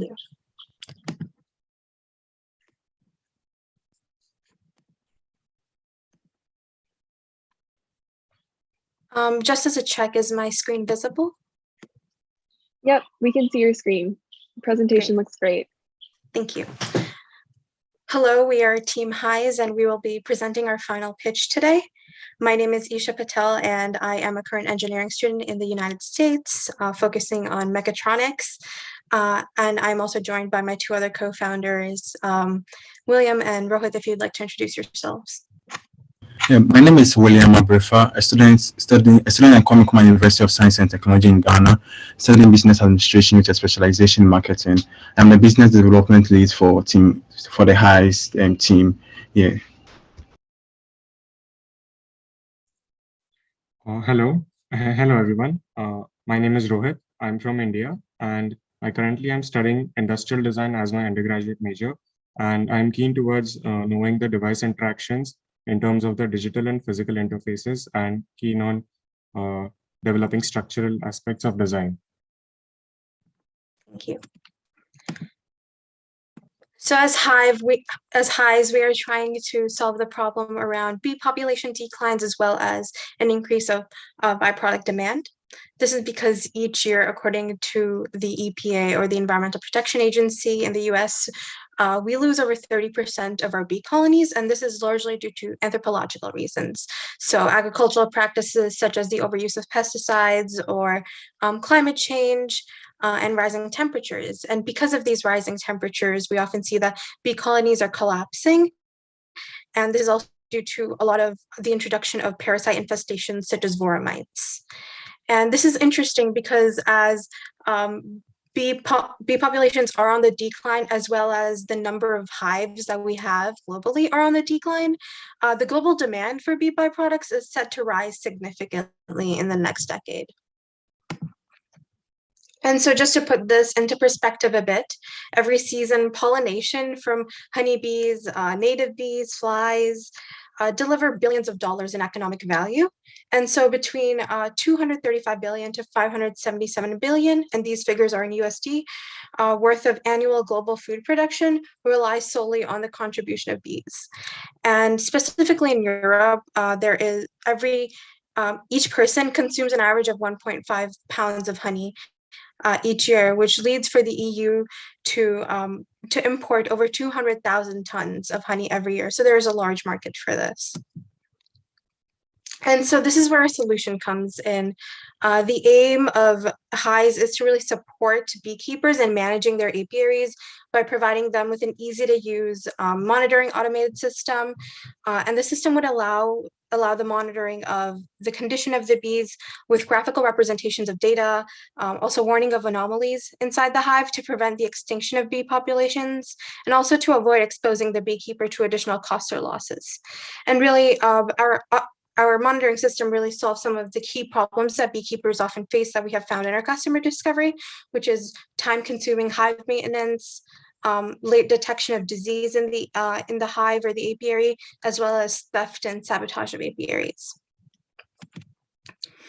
So our system really contains three subsystems, one being the electrical system that I'm currently showing our prototype of, as well as a software interface, as well as along with the actual hive itself. And so the electrical subsystem is really in charge of the IoT and the sensing and the collection of data. And so this is our prototype that which has capabilities of temperature and therefore humidity sensing. And in addition to this, a flight view, a visual view, as well as weight scales that would be able to tell information such as temperature inside and out of the hive, humidity, and a visual view of the bees going in and out to monitor that, which is very key information that can be accessed away remotely. And this electrical system would, and this is a picture of our makerspace that is taken with the Raspberry Pi that we have used, Raspberry Pi Zero, for our prototype. Within the makerspace, and all of our electrical system components will be packaged into a wireless electrical box that we have 3D printed here, and it will be installed in the exterior of our hive system. And this is our mobile prototype. This is an interface for really looking at the data and packaging it into a more user-friendly experience. And so we would have information such as the temperature, the humidity, as I said, the weather outside, and in correlation with that, as well as an option to view live videos of the beehive of the bees coming in and out. And now I'll be passing it on to my co-founder Rohit for a design. So now we will have a look on the design part of the automated beehive. The overall structure of the hive will be made up of pine wood, which is considered to be lightweight and very easy to transport. And as here can be seen, the hive unit is an elongated hexagonal unit with 5 slots each, where the bees will store their honey. And each hexagonal slot will be attached to the frame with a magnet for any removal and attachment for the inspection purposes of the content inside. And the magnet will be attached on one of the sides of the frame on the vertical bar of the hive. And its dimensions will be 75 centimeters total in height, and each hexagonal side will be of 25 centimeters. This size can be customized on the demand of the bee farmers or the apiarists.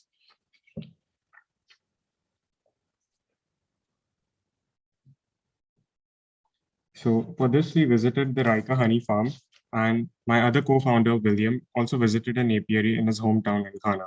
So from my experience, Raika is a social startup based in the southern part of India, Goa. It is an enterprise that promotes beekeeping in order to increase agriculture productivity. And we also explained our ideas and the automated beehive and the digital interfaces which it will be using, and they were satisfied with it when we explained our idea to them. And so our current projected areas of impact after launch would really be southern India as well as Ghana, because this is where 2 of our co-founders call home. And so strategically speaking, we believe that having a co-founder in the areas that we launch will be really useful for the stable growth of our of highs. And later when expanding, we hope to expand nearby other countries in the African continent as well as in northern India. And really, this is also because the African continent and India are set to have a significant increase in their demand for bee byproducts. So this makes them ideal locations. And this is our installation and customer interaction roadmap. We have developed a system in which we are interacting with the customer and the apiarists. First would be an apiary consultation to look at really the size of the apiary, their budget and their profits in relation, and how we can really help them to help us get an idea. The second will be apiary education and training. And this is really because a lot of the apiary targets that we are looking at are not technologically inclined and have not been introduced to such technology. And so we really want this to be a community process. So through during our high system installation in their apiary, we will also be doing an apiary education and training through our volunteers to really explain the system and the technological aspects of the system and how it can best help scale and also grow their apiary business. And from there, you can either take 2 paths. One would be a direct purchase of a unit, which the unit would be sold for $100 USD per unit, or they can have a subscription base, because we realize that this is not necessarily affordable for when we expand in different countries. And so through the subscription period, we would have a seasonal upfront cost of $30 USD with $10 per harvest, as well as the exchange of propolis, which we have found that is a byproduct of a lot of value that we can trade with our partners in wellness, but is not necessarily harvested by a lot of the beekeepers. And now I'll be passing it on to my co-founder, William. Right, thank you very much, Isha. So according to the apiculture market forecast from 2021 to 2026 report, the apiculture market is evaluated at more than $8 billion for the year 2019, and it's projected to grow at a compound annual growth rate of 4.3%, reaching a market size of $11 billion by 2026. Now, the increasing demand for honey and its byproducts in developing countries and also for health benefits will boost the global market during the forecast period. The beekeeping and honey business in Africa has a huge potential, as Africa consumes more than 3 times the amount of honey it produces. The huge gap between Africa's consumption of bee products and available supply represents a lucrative opportunity for us to exploit. Now, these are places where a profitable honey industry could flourish through proper training, leveraging technology, and access to market. As the market improves, there is a need for efficient ways for beekeeping, and that's where hives comes in. Hives provides value by providing an efficient effective way of beekeeping by leveraging technology, that is the highest automated monitoring and regulation system. In order to provide this value to beekeepers and unearth the untapped potential in beekeeping, especially in Africa, we will have to partner with rural apiaries, local health and wellness companies, community leaders, beauty and cosmetic companies, and local apiaries associations. These stakeholders will help us to ensure smooth running of our business operations in these communities. Our direct customers will be apiaries and commercial bee farmers who have the option to use our products on a subscription-based model at a fee of $40 or purchase and own a system at a fee of $100. Our indirect customers will be beauty and cosmetic companies, natural wellness companies, food and beverage companies, and any other company that uses honey as is honey and honey-based product as is part of production. Now, our subscription-based model gives us the opportunity to also train more individuals as apiaries to boost production of honey whilst reducing unemployment. Now, to build a very good relationship with these customers, we've personalized tailoring our monitoring system based on customer needs and resources. Customer education is very key in this process. So we educate our customers on the technology and also ensure that the quality and organic honey and honey-based products are delivered to our customers. Now, with this our solution and our operations, we are poised to achieve SDGs 1, 2, 3, 8, 9, 12, 13, and 17.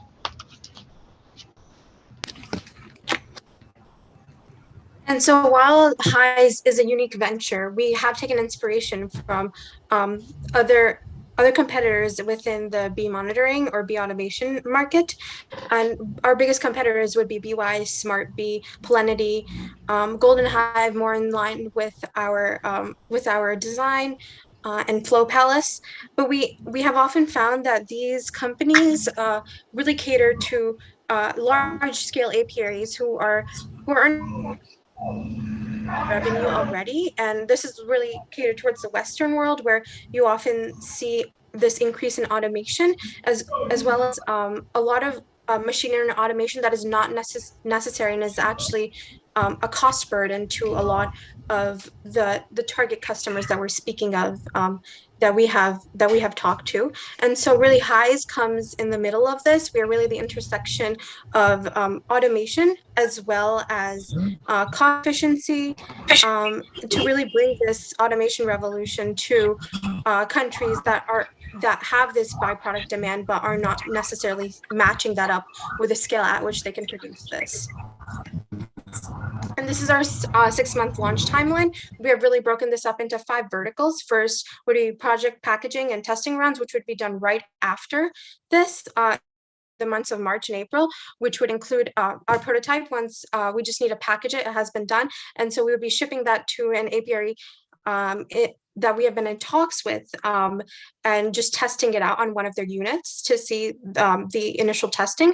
We would then be getting interviewing and getting feedback for our second vertical of the testers to see what can be changed and what has been useful. We are also in talks currently with wholesale manufacturers in India specifically, in northern regions of India, and but we also hope to talk with other manufacturers to really negotiate prices and really adjust our unit price based on that, because we really want, this is a product really for the apiaries and customers who have not been introduced to automation. So we really want that affordability to be key and accessibility to be key. And once our second vertical is done, we would be focusing on, or simultaneously as well, campaign launch and execution, which would include website building and operation for those who would like to research more about our product or purchase it online, as well as social media launch on platforms such as Instagram and Facebook, as well as endorsements and building of a community and followers online. Because really that's essentially what our product is trying to do, building a community around beekeeping and encouraging it, as we're seeing beekeeping on the decline, as well as production of video for testers to really show that our product works and how it can be useful for them. Finally, fourth, which would be coming towards at the end of July, would be our project launch and unit development. And so by then we would have the creation of 20 units, and we would be ready to sell 20 units. And with the funding, we hope to have a wave of 20, 25, and 20 units being sold and created. And the fifth being team recruitment and educational training, which would be going on throughout this journey, which would include the creation of educational content, as well as volunteer training and team recruitment talents to really help and scale Highs. And so for this, we need your help. We are requesting $30,000 in venture launch and production. And this is really split up into 3 sections. The first one being product design and production, for which we're requesting $11,000. This would include alpha and beta testing, the production of 65 units, which would encompass or help us serve around 3 to 4 small to medium-sized farms, volunteer training, educational content, byproduct extraction, as well as testing to see how various climates in the different regions could impact beekeeping and therefore our product, as well as $4.5K for marketing such as customer website, branding, and subsidized volunteer merchandise, endorsements, and social media launch, and $14.5K for software development of our interface, which would include UX design, as well as front end and back end, as well as a storage server as we expand to store all the data and graphical analysis that's coming in, as well as legal incorporation in the countries that we plan to launch. And this is our team of 3, focusing on project engineering, design, and business development, really hoping to scale Highs and revolutionize this automation, especially in the African continent and India. Thank you so much, and we look forward to any questions. Thank you so much, Team Highs. Really incredible presentation. And the second half of presentation is going to have a high bar to meet after seeing how amazing the first ones all were, but I know that they will. And I'm going to hand it over now to the judges for the last Q&A before our break. Can I ask the first question? No one said no, so I'll just ask the first question.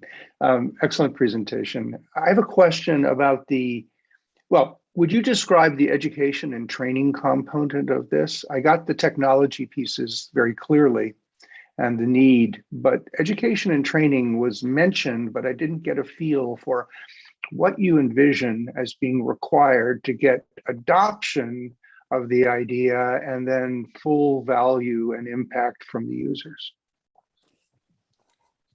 Yes, I can speak to this, but if William and Rohit would also like to add on after, as they visited a lot of our customers, prospective customers, that would be great. But we're really seeing, when we have spoken with Rika and as well as an APR in Ghana, we have seen that really technology and apiary and this practice of apiary is not really connected, or a lot of our apiaries don't see that as going together, and just because they have a lack of technological knowledge. And we really hope for this to be have a community aspect. And so we would be, as a part of our venture, be training more technologically inclined members of our community that can be volunteers or paid. We're still looking into this option, and which would be, and we would be helping them understand the ins and outs of the technology, specifically how to use our system, which would be, because they would, we're predicting that because of the lack of technology that they're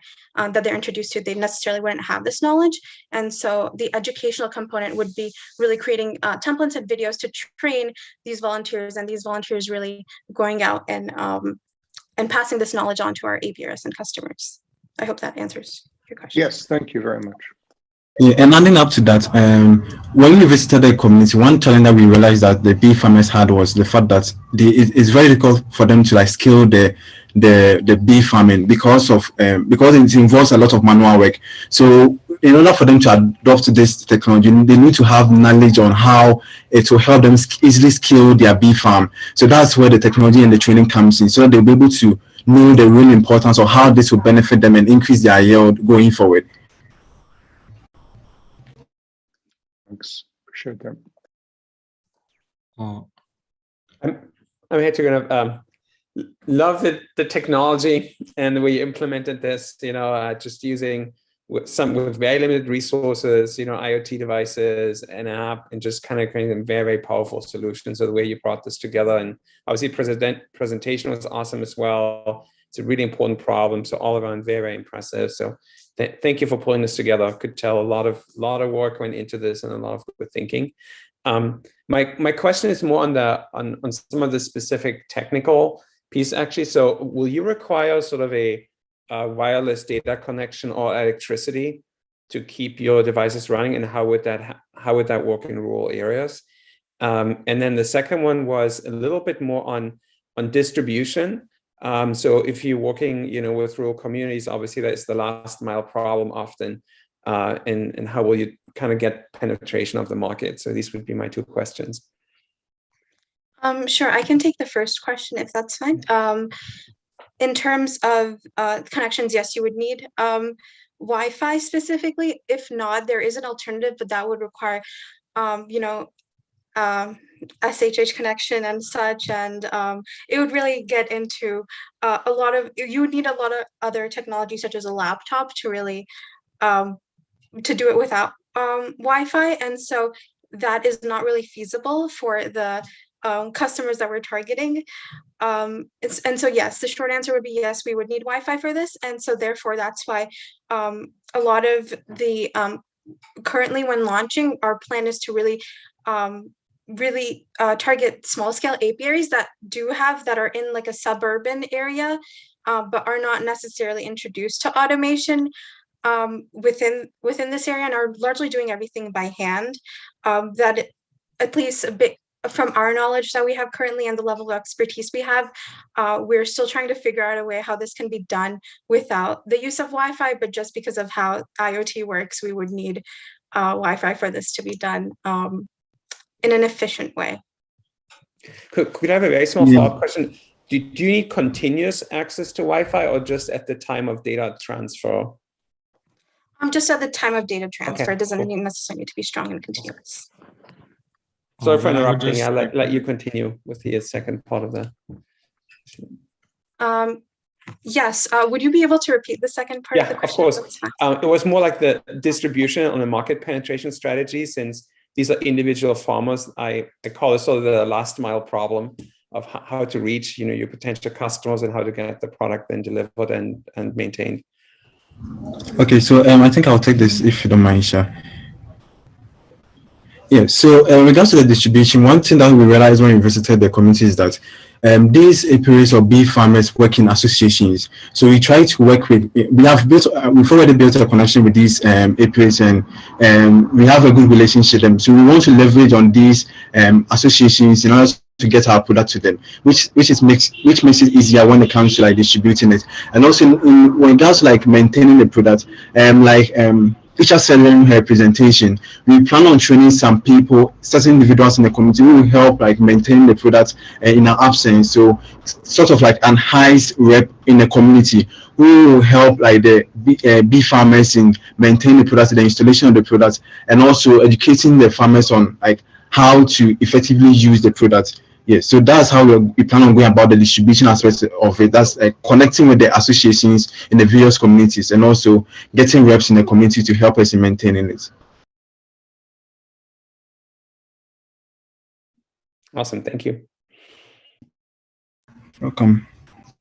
Well, I would love just to add that this idea is like in India, most of the apiaries the bee farmers are illiterate, so we'll try to keep it as simple as possible so that they can get trained as per their knowledge. It won't be very complex. So keeping that in mind, we try not to add many things. By the way, thank you. That complements the answers I got about the education and training, because that will be key. Can I ask one more question, or let me ask one more question? Who will describe your first strategic hire? Who will you bring to the team, and what will they bring in order for you to make this successful? If I may take the question, if that's fine with William and Rohit.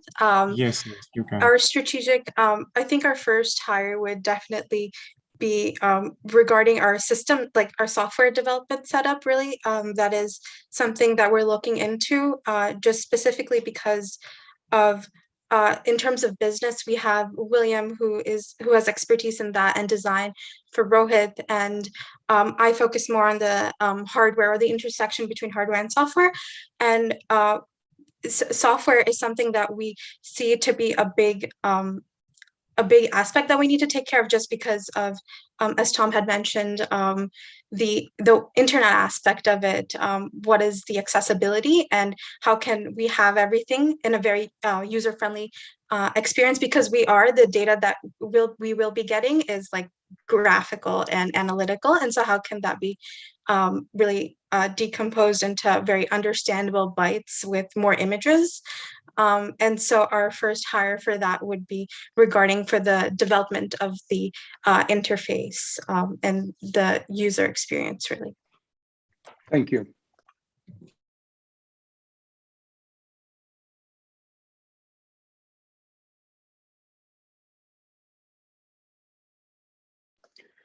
Well, I should compliment you. We've never reached a silent point in our questions before, so I think it means our team has got lots of information. So let me ask a question.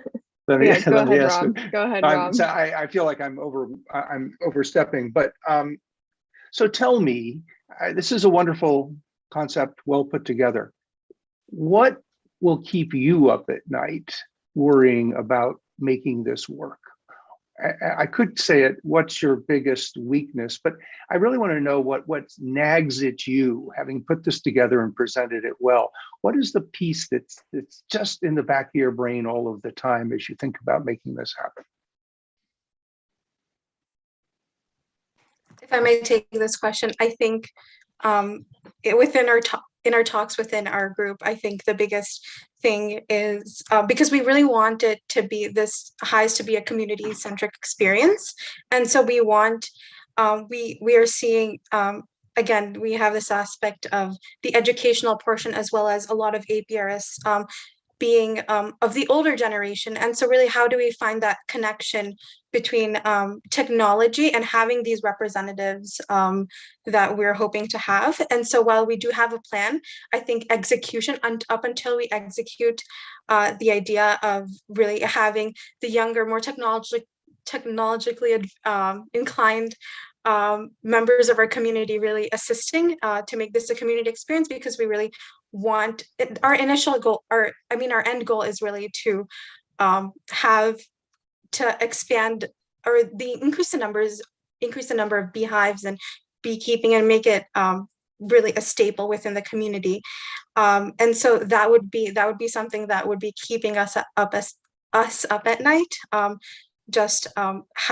the logistics of combining everyone in the community to have this experience, really. Thank you.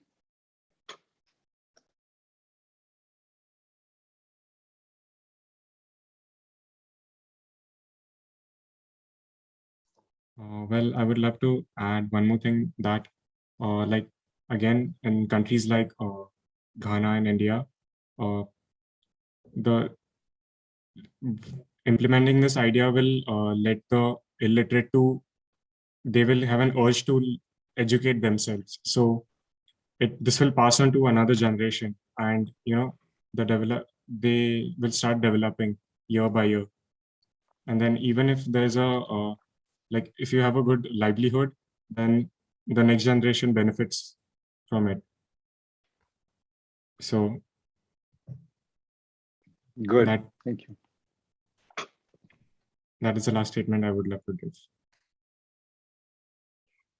Thank you all, team, so much for the thoughtful questions. And I think didn't mean to cut you off, Tom. I think we're at time though before the break, and I just wanted to ask everyone to give a huge round of applause to Team Highs. Like Rob said, the first team to provide so much information that there was a speechless period in the Q&A, and really, really incredible and professional presentation, and very comprehensive in the amount of time that you had. So thank you guys, and thank you judges for the thoughtful questions, and just thank you to all of the first half teams, Sutope, Ecotopia, and Highs for the really amazing way to kick off this finals. I know that the judges are going to have a lot to think about already, and we still have 3 more teams to go. So with that, we're going to launch into our 10-minute break, where we're going to give our judges, our challengers, everyone on the call a few minutes to stretch their legs, get a cup of coffee, a snack,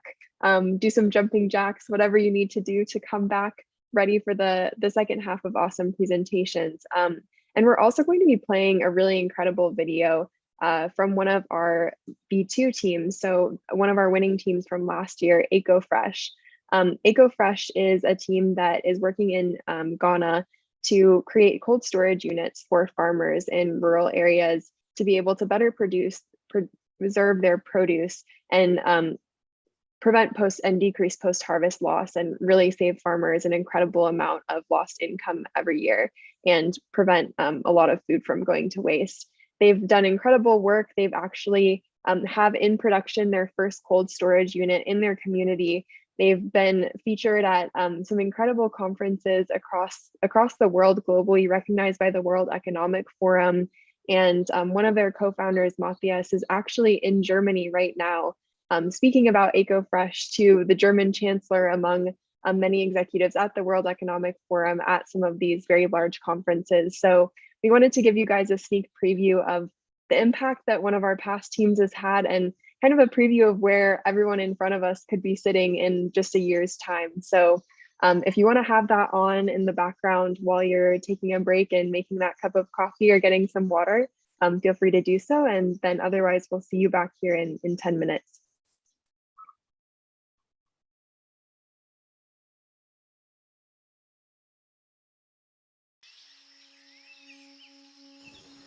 Tomatoes no your boy homo de ye na modu sa brena na ya tie no nyima bi famfa because mo hwe se ne my ye bi o ho ya me ba beti but me tia atofo no ento ne bo papa bia e na du ba bi so nya da kakra po na de agum ndi basa na mantos na pro me nso ye frɛ me Akua Mary me fra kuma da ye franchu me ye ntosi kuani mpanyifo me pamocho mwada Roma ye ntosi na eye yie nsusu ye nya tofo ye ntosi na timu brigu wura musa ye nya ba bia ye dibegu se me gina he ntosi na me hwɛ me ma school na me ma me ma di kosua adwuma se me ntosi nyina aguafom me nya de amede beti nti mwada Roma ye srem amommo aye na momma ye ba bi na ye mfa ye ntosi nu.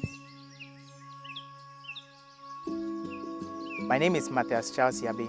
I'm the co-founder of EcoFresh. My entrepreneurship journey started in 2018 when I got enrolled in the university. I joined a club called Inactus. Inactus is a social group that brings together students to solve societal problems using entrepreneurship. So during my first trip with Inactus exposed me to the issue of post-harvest losses in Akumadan community.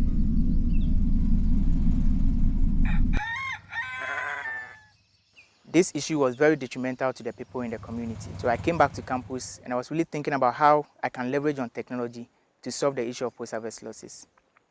Joining Fishbowl Challenge last year was a game changer.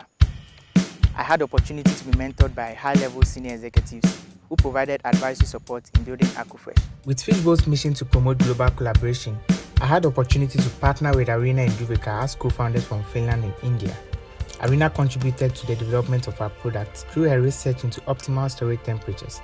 Duvika, on the other hand, has passion for environmental sustainability.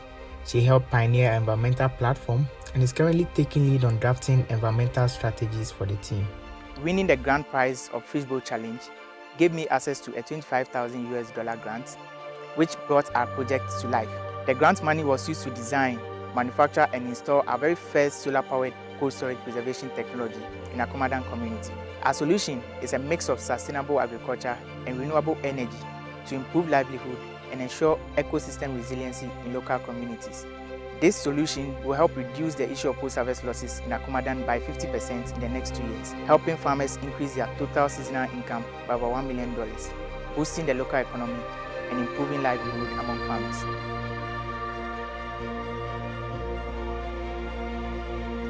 Yedamwasi EcoFresh for Yedamwasi Madaruma Obabri wa mesra mu se mu maye ba bi yemfa yentosi mu yi sese Madaruma mama ye ba bi a yedigu kane na meti ada na ansa pepepe na ase ne bia be na wotwe mienu kura no etimu ye ye kama fefefe e rade ne meda wasi mani age sese de mama ye ni age pa Yedamwasi.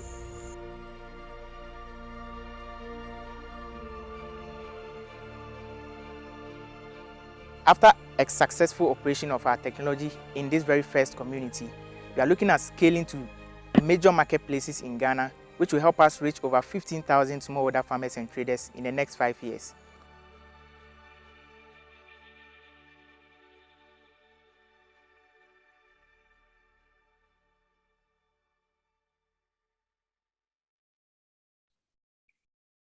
I know I get inspired every time I watch this video, and I think we're gonna leave it on loop just during the break in case people come back and want to keep watching it. But it's also on our website if anyone isn't getting a chance to watch it during the break, and it really is an incredible story. So I encourage you to do that.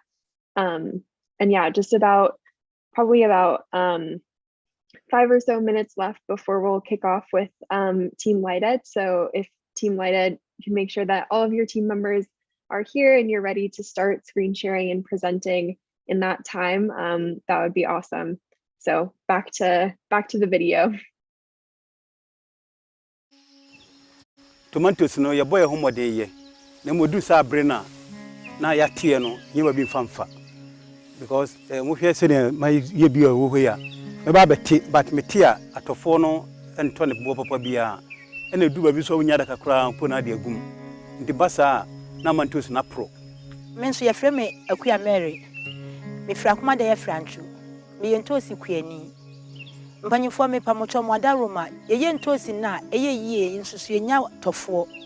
Ye yentosi na timu brigu wura mu saa ye nya ba bia yedi begu. Se me gina he ntosi na me de hwɛ me ma school. Ena me ma me ma de kosua adwuma. Se me ntosi nyina aguafom. Me nya ade a me de beti nti mo ada Roma ye srɛ mo amommo aye. Na mumma ye ba bi na yemfa yentosi ni. My name is Matthias Charles Yabe. I'm the co-founder of AquaFresh. My entrepreneurship journey started in 2018 when I got enrolled in the university. I joined a club called Inactus. Inactus is a social group that brings together students to solve societal problems using entrepreneurship. So during my first trip with Inactus exposed me to the issue of post-harvest losses in Akumadan community.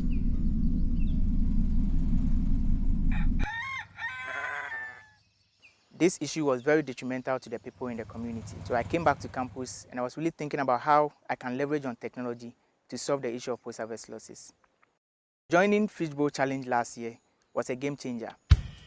I had the opportunity to be mentored by high-level senior executives who provided advisory support in building AquaFresh. With Fishbowl's mission to promote global collaboration, I had the opportunity to partner with Arena and Juvika as co-founders from Finland and India. Arena contributed to the development of our products through her research into optimal storage temperatures. Juvika, on the other hand, has passion for environmental sustainability. She helped pioneer an environmental platform and is currently taking lead on drafting environmental strategies for the team. Winning the grand prize of Fishbowl Challenge gave me access to a $25,000 grant, which brought our project to life. The grant money was used to design, manufacture and install our very first solar-powered cold storage preservation technology in Akumadan community. Our solution is a mix of sustainable agriculture and renewable energy to improve livelihood and ensure ecosystem resiliency in local communities. This solution will help reduce the issue of post-harvest losses in Akumadan by 50% in the next 2 years, helping farmers increase their total seasonal income by over $1 million, boosting the local economy and improving livelihood among farmers.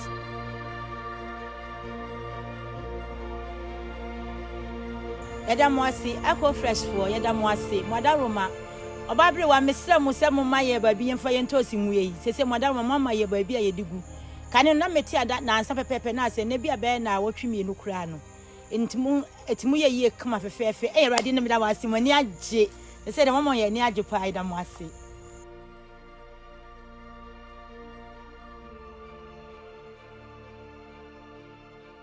After a successful operation of our technology in this very first community, we are looking at scaling to major marketplaces in Ghana, which will help us reach over 15,000 smallholder farmers and traders in the next 5 years.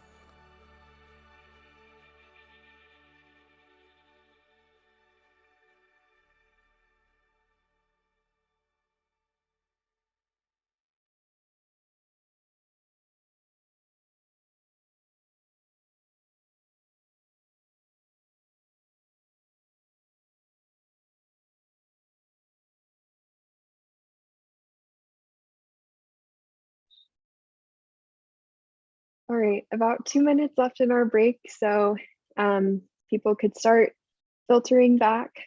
And again, going to be pretty strict on time with the presentations, just to make sure that every team does have enough time. They get the full 20 minutes and the full 10 minutes if they choose to use them. So thank you to Team Highs before the break for sticking to those timelines, and I'm really excited to see what Team Lighted has in store for us. So we'll kick off with Team Lighted in a minute or two once we see all of our judges are back.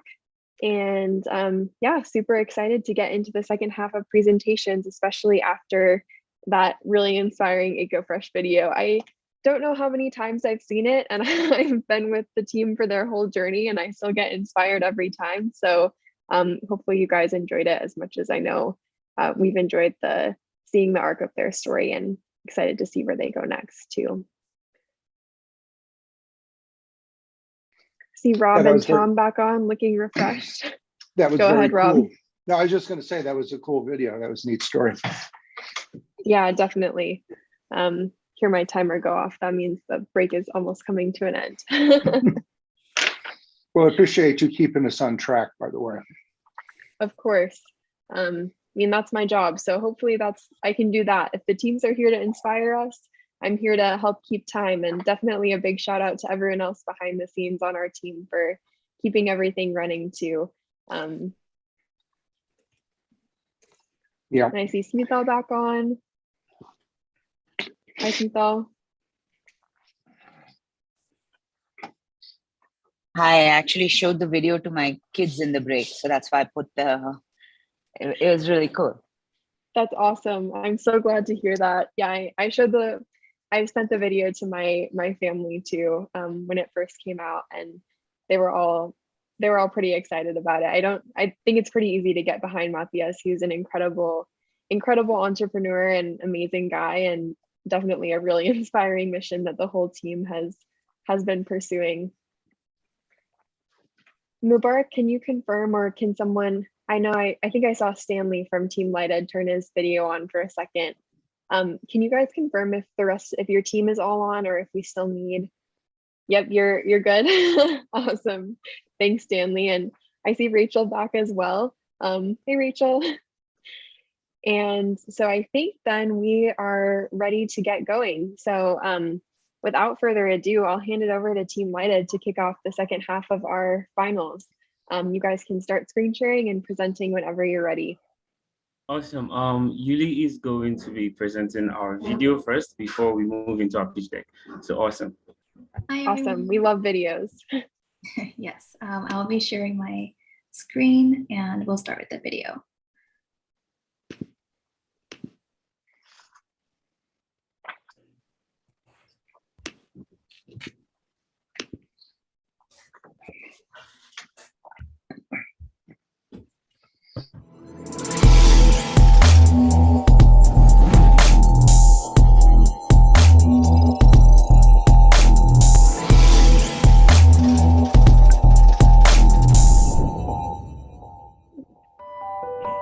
My name is John, and I am from Nigeria. When the sun goes down, we live in absolute fear, and we rely on the most primitive and available source of energy we have, which is fire.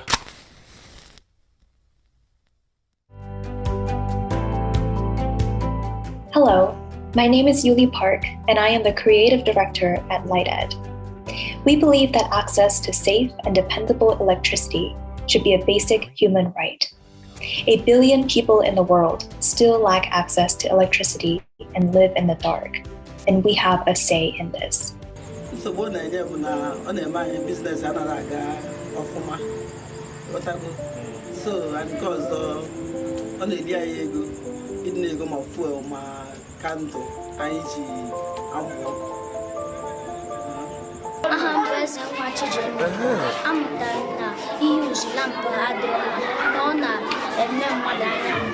Hello, my name is Aurora, and I am the Human Resources Director of LightEd.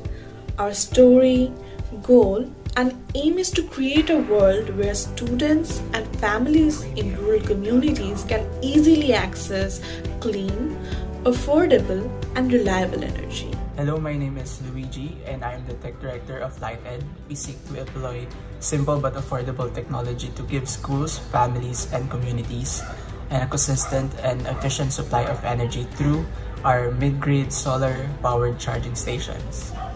My name is Stanley and I am the Operations Director at LightEd. We're on a quest to form meaningful collaborations with other tech firms and also with rural community leaders. We hope to build an ecosystem where our LightEd agents will connect households to available and reliable energy. While through our LightEd Kids project, we aim to provide kids in rural communities access to free reading labs. Not only do we provide clean and affordable energy, we are providing people with jobs and promoting quality education. My name is John. I feel happy today about the lesson that we taught the students. I'm very happy about it. My name is Caleb Victor. I'm happy for the things that they have done for me because I always use lamp to write. It can help me to see well, write well. No, I get here when I went out for ego. Well, we are now in the matter because I can a lot of faces for the business. So, and because all have a pool now, more no one to buy charge phone or what's come only another side. We need to come. I charge my own phone, and because of that lighted, can you want to make him with ego when I solve some problems. Sure, I am very, very happy that you people are here in our school today. We are privileged enough to have you people in our midst. Indeed, NEPA has failed us because they don't normally give us light as expected. But with the use of this, effective use of this solar energy or solar lamp, we can have light anytime we need it. And it will help our pupils to study at night. So it is very, very useful to us. In short, we are saying that God will replenish the source of this project. This innovation is something we are willing to adopt for use in our school with a charging station. We strongly believe that it has solved a major problem and we highly recommend it for use in other schools also. Thank you.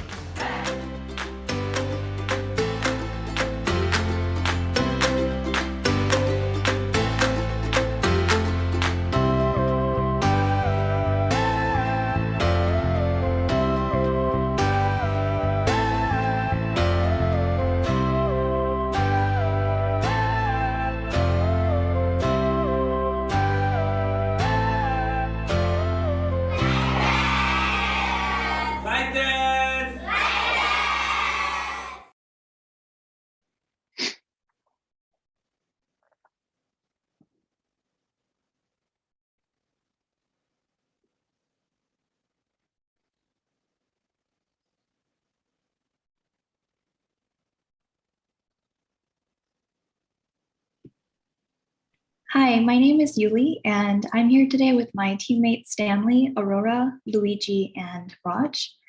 We're very excited and proud to present LightEd. LightEd is our vision for delivering clean, affordable, and reliable light sources to students and families in rural communities who do not have access to electricity. So first, where do we get this idea? We noticed that as recently as 2021, there were still more than 500 million people in Africa who don't have electricity. And in 2020, Nigeria was one of the top countries with the least access to electricity. This is a huge problem, especially for students. Given how important education is for social and economic mobility, students need to be able to study at night. Right now, students like Victor are currently using kerosene lamps, but this is extremely bad for their health because inhaling kerosene smoke is equivalent to smoking 4 packs of cigarettes a day. This means that Victor and other students cannot study at night or else they're killing themselves. School principals like Canon may note have to rely on inefficient patrol generators that require maintenance every year, which costs a lot of money. A cheaper power source would allow schools to reinvest more into their students' education. And last but not least, small business owners like Auntie Patty earn very little income, less than $1 a day. They have no electricity in their stores, so they also have to use kerosene lamps, which means their stores can easily catch on fire and make them lose their only source of income. All three personas represent people who are living in the dark, not just in Nigeria, but also around the world. More than 1.2 billion people don't have access to electricity or are using light sources that are not sustainable, harmful to their health, and expensive. Our solution has two parts. We have the power kit, which provides charging power for the lamp. The power kit is an improved version of the outdoor solar charging station that we had before. It's completely portable, lightweight, fast to charge, uses clean energy. It's completely solar powered, and it can charge up to 40 smartphones and lamps, even flat screen TVs and laptops. There can be up to 20 devices plugged in at the same time. The lamp provides 12 hours of light and can be charged using the power kit, but it's multi-purpose, so that means it can actually be used as a charging source as well. So not only can the lamp be used to read and study at night, but also for charging personal devices like smartphones. For the innovative design, we follow the standard design approach in the development of our solution, but we empathize first with the target customers to ensure that our design was user-friendly and safe to use. Of course, we were referring to learners in Nigerian rural communities who lack access to basic resources such as electricity to support their study. That is why we ensure that the accessibility is based on the community's financial capacity. That's where our solution's affordability comes into play. And when we compare it to the existing alternative solutions on the market, it's cheaper in every way. Our product has an intuitive design or user-friendly product design. It is safe in an emergency case, and it also has a charge period of 1 to 2 hours. It can be upgraded and repaired. And as part of the eco-design philosophy, we constantly examine the product's long-term viability and how it is sustainable for the environment. Circular economy is a type of eco-design strategy. In a circular economy, waste does not exist, and items and raw materials are designed to be reused as long and extensively as possible, which is going to a driving factor in our design process. Our team considered where the product will end, as waste or to come up with a new product instead. That's why we designed the power kit with the circular economy mindset in mind, using technological waste and upcycled metals as primary resources to create a new life-sustaining product. Next slide, please. This is where the result of a successful sustainable design is turned into a product or service based on the target value of matching the sustainable development goal of increasing access to quality education, economic growth, long-term impact, and health. In achieving quality education, learners will be able to improve their school performance, practicing leadership and camaraderie, affordable and clean energy and climate action. It reduces the cost of school electricity and lessen the carbon footprint by using a solar-powered electric supply. And for the power kit services, it comes with an agent that generates an alternative source of income that is aligned to economic empowerment and well-being. Next slide, please. The Light Ed Kids project is project funded by the NGOs in the rural community in Nigeria that provides access to free lamps. And we have already been able to provide 90 lamps for kids for free.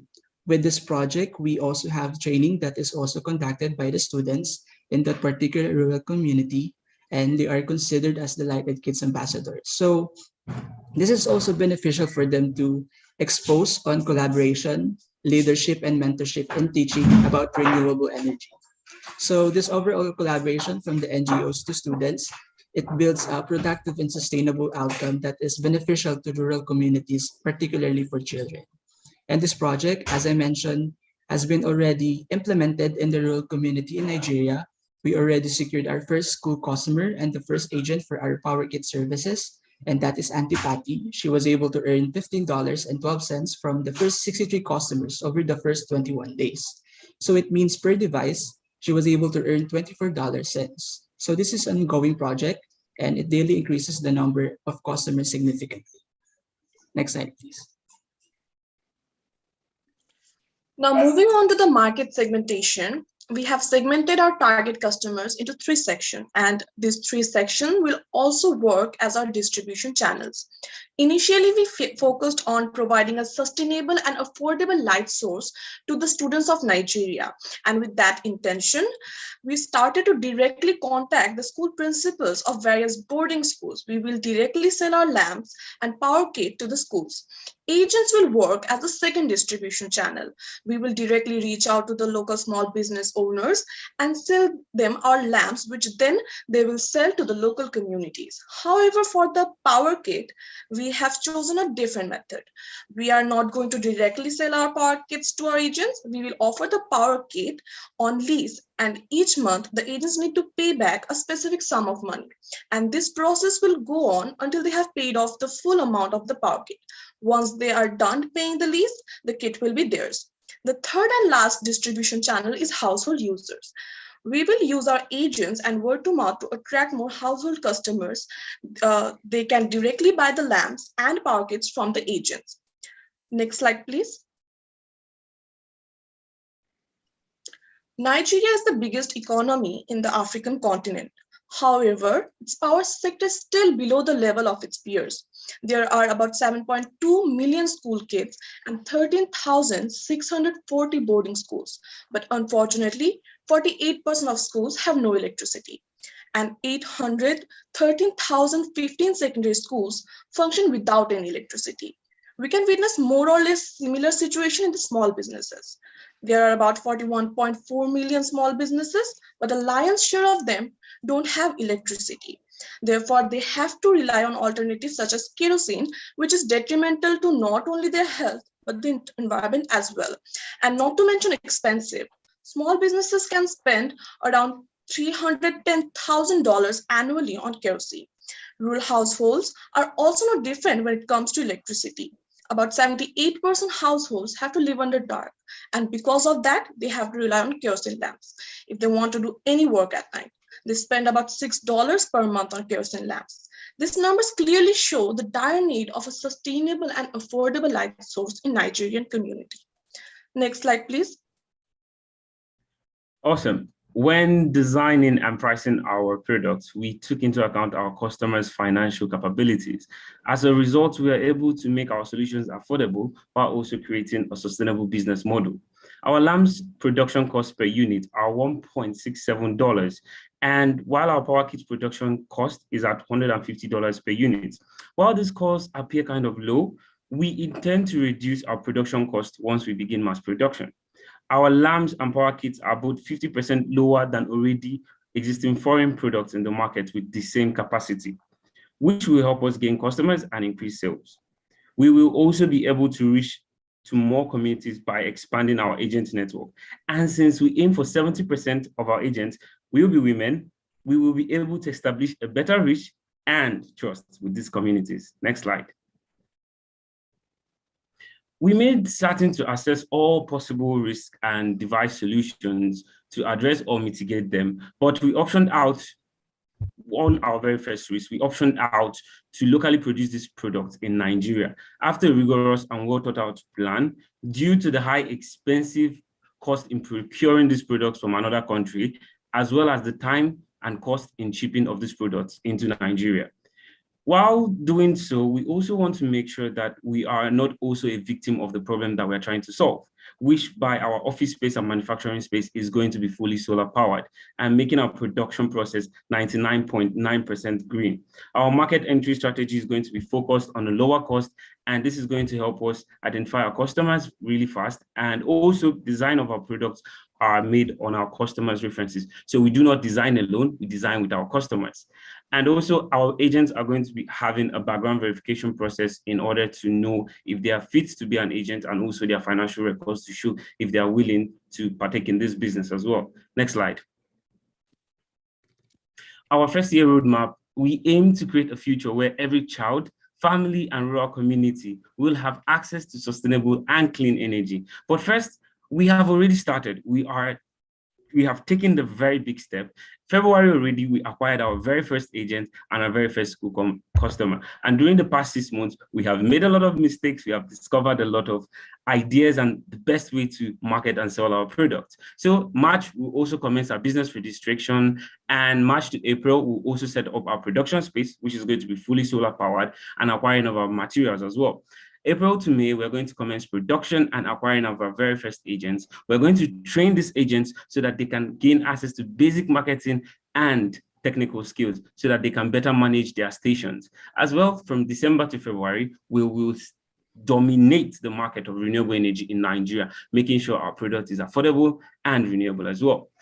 Well, here's a news flash from the future. Our news headline from 2024 is definitely going to be like this. Lighted acquires our very first 200 agents, providing 140 women with access to jobs in rural communities. And that is 70%, of course. Then the energy startups have provided 500,000 lamps to 3 African countries, 5,000 students in 3 African countries, while providing 5,000 families in Nigeria with uninterrupted power supply. Next slide. So we aimed and we made sure that our budget was very reasonable as possible and very accessible and very sure for us to actually carry out this huge, humorous dream that we have. Our very first is going to be the production assets, the production materials, contingency calls, distribution and customer acquisition, and marketing and communications. But the actual question is, if we have achieved all this with just $500, what can we do with $34,000 in the space of 1 year? Next slide.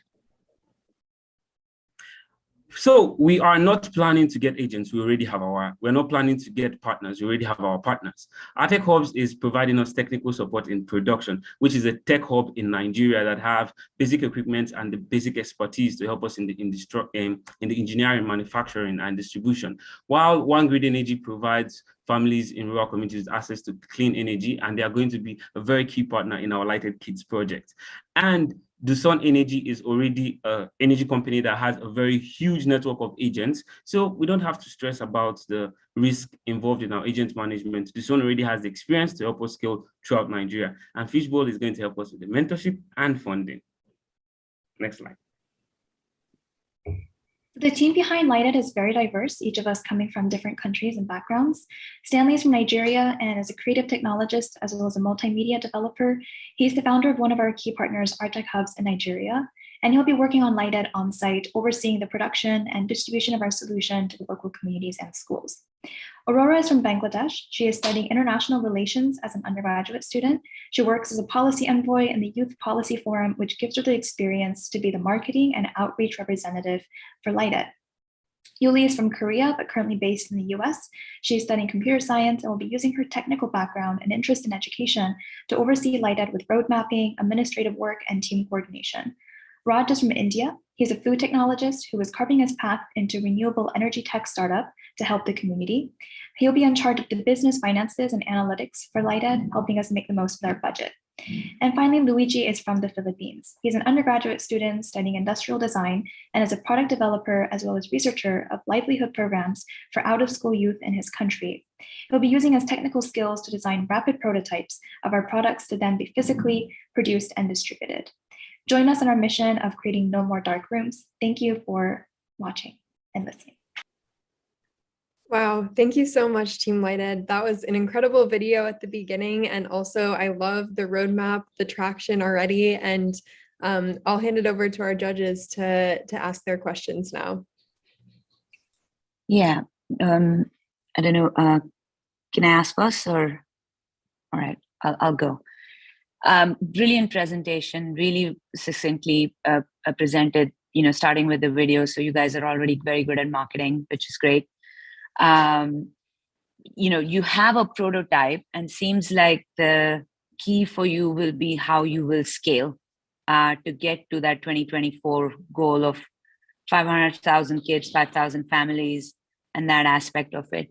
So can you highlight some of the challenges and how you guys are going to tackle them? The production piece would be one in terms of being able to reliably produce with the quality levels. And I guess maybe would like a little bit more understanding on your agent model, because this will need a lot of feet on the ground if you're reaching all these different communities to be able to get to all of them.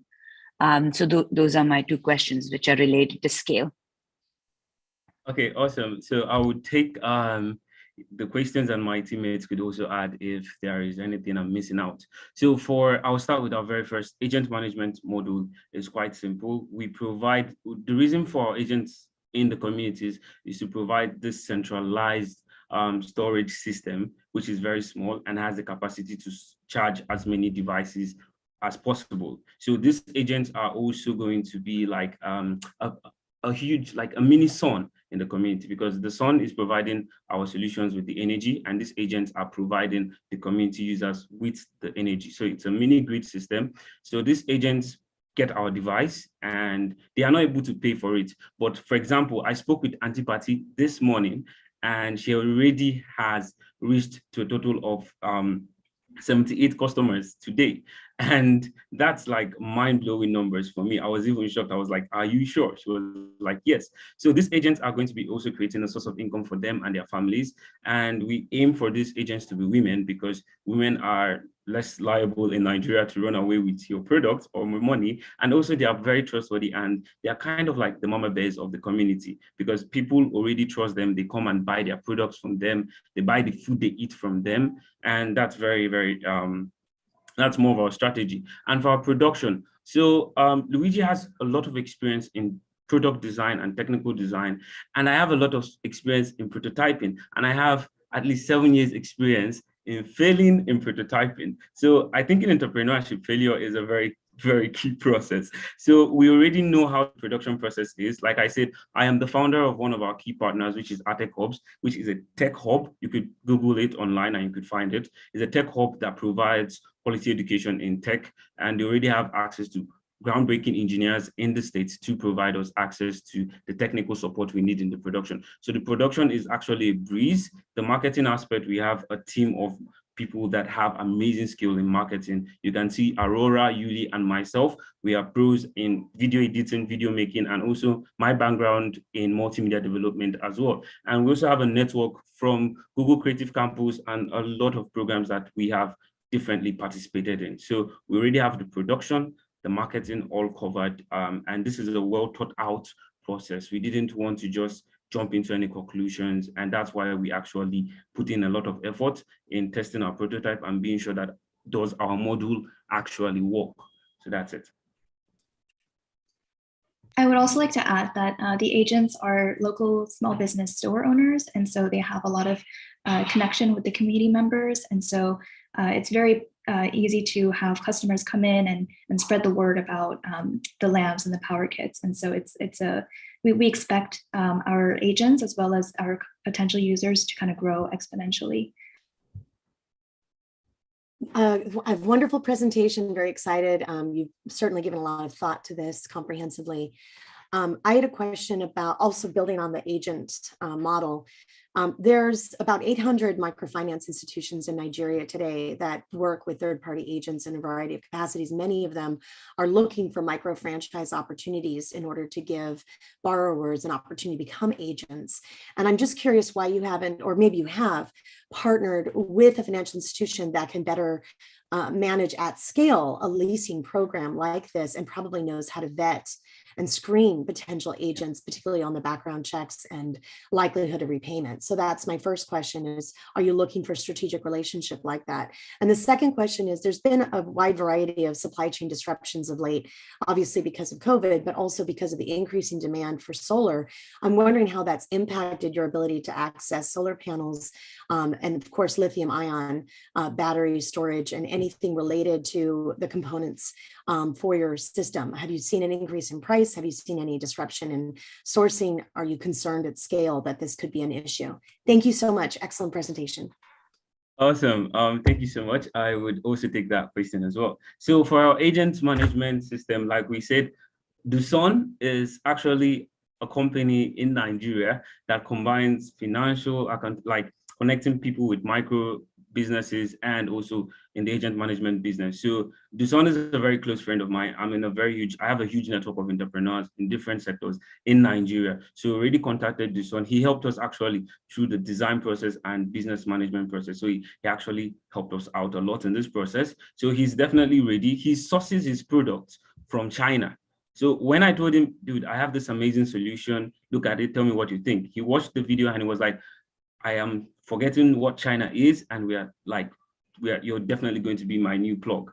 And also for the batteries, and so luckily for us, I live in Nigeria's tech hub, which is where all the electronic waste have been dumped in. So majority of the laptops that have been dumped here have these batteries in them. And these batteries are actually still good when you test them, and they can last for a duration of 5 years. And I've used these batteries since I was probably 7 years old kid. So we know the batteries are available. We know the lithium-ion batteries are available. The only potential risk is the solar panels. And that's why we're already partnering with One Grid Energies. One Grid Energies have a huge supply of solar panels, and they're definitely going to help us in procuring the solar panel. Actually, they already have a stash of solar panels. So once we commence with our very first 100 products and very first 100 units, procuring the solar panels is going to be a breeze as well.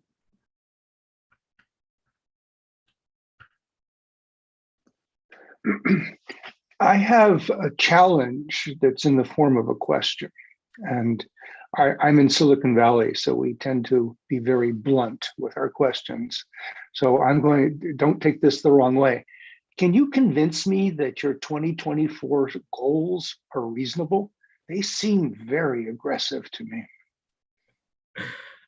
So I would start with answering that question with what Yuli said, because I also asked this question that he asked me when Yuli said, let's go with this. She said, it's either you go home, you go big, or you go home. So definitely, some of these are definitely going to be out of the park. For example, reaching 500,000, but definitely we have a plan for our very first 200 agents. That's going to be a breeze.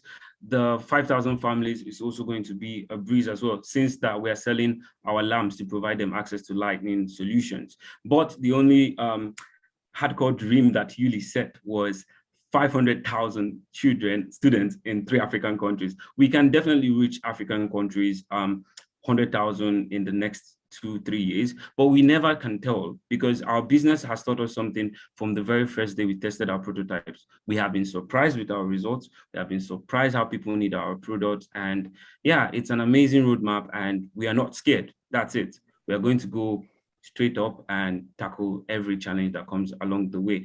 And also, yeah, I spoke with some of the previous winners of Fishbowl, and we are also in coordination with how will our products also benefit people in those communities as well, because if we're able to help them save money, they are going to be able to provide them with much more money for storage and so many other things. So this is something that we looked in. This is how we projected. We already have people that we'll partner with in these different countries. I have traveled around the world. I've met a lot of people, and a lot of people from different African countries. So our expansion is also going to be quite easy for us as well.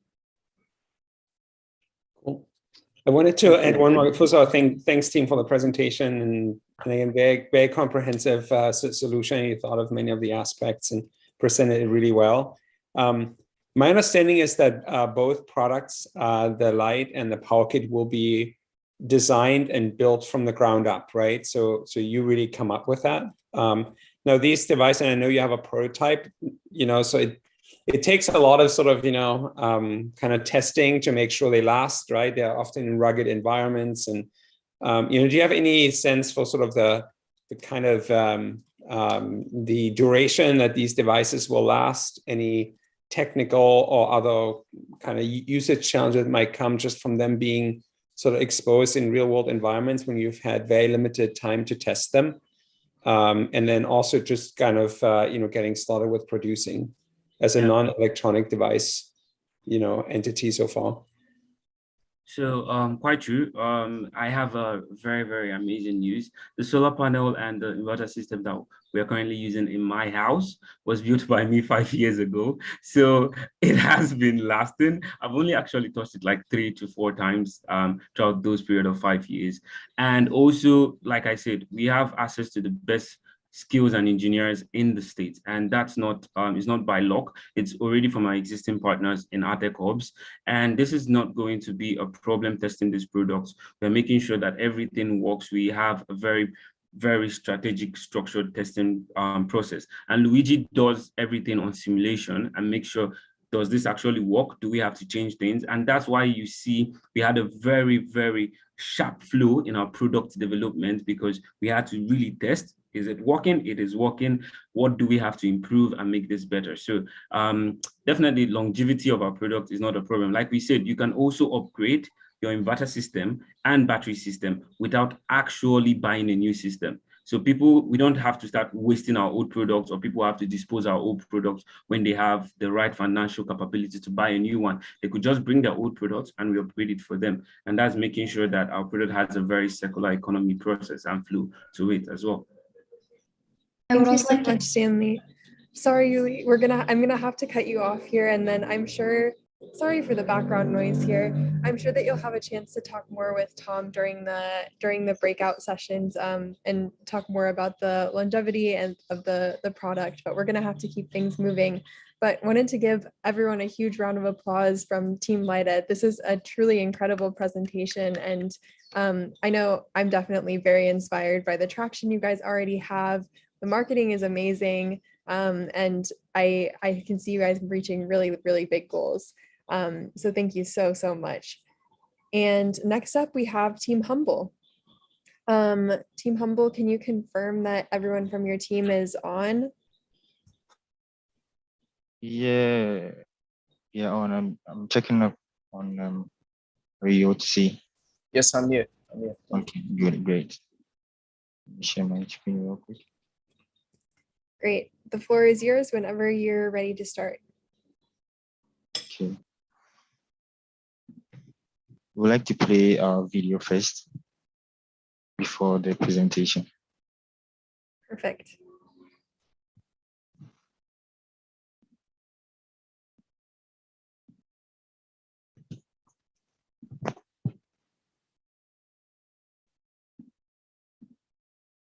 The Matthew effect.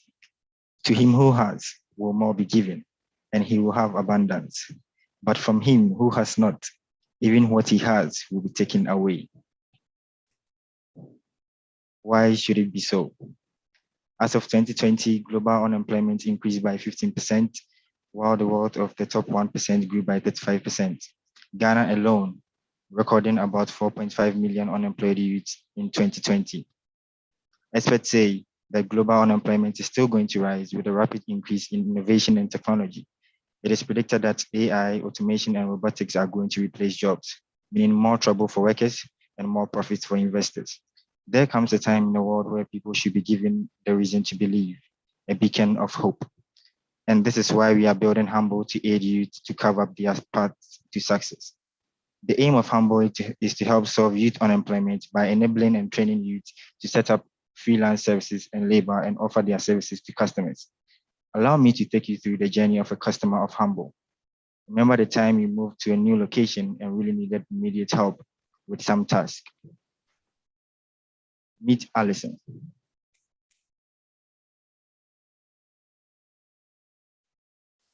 Meet Allison, who recently moved to Ghana for work.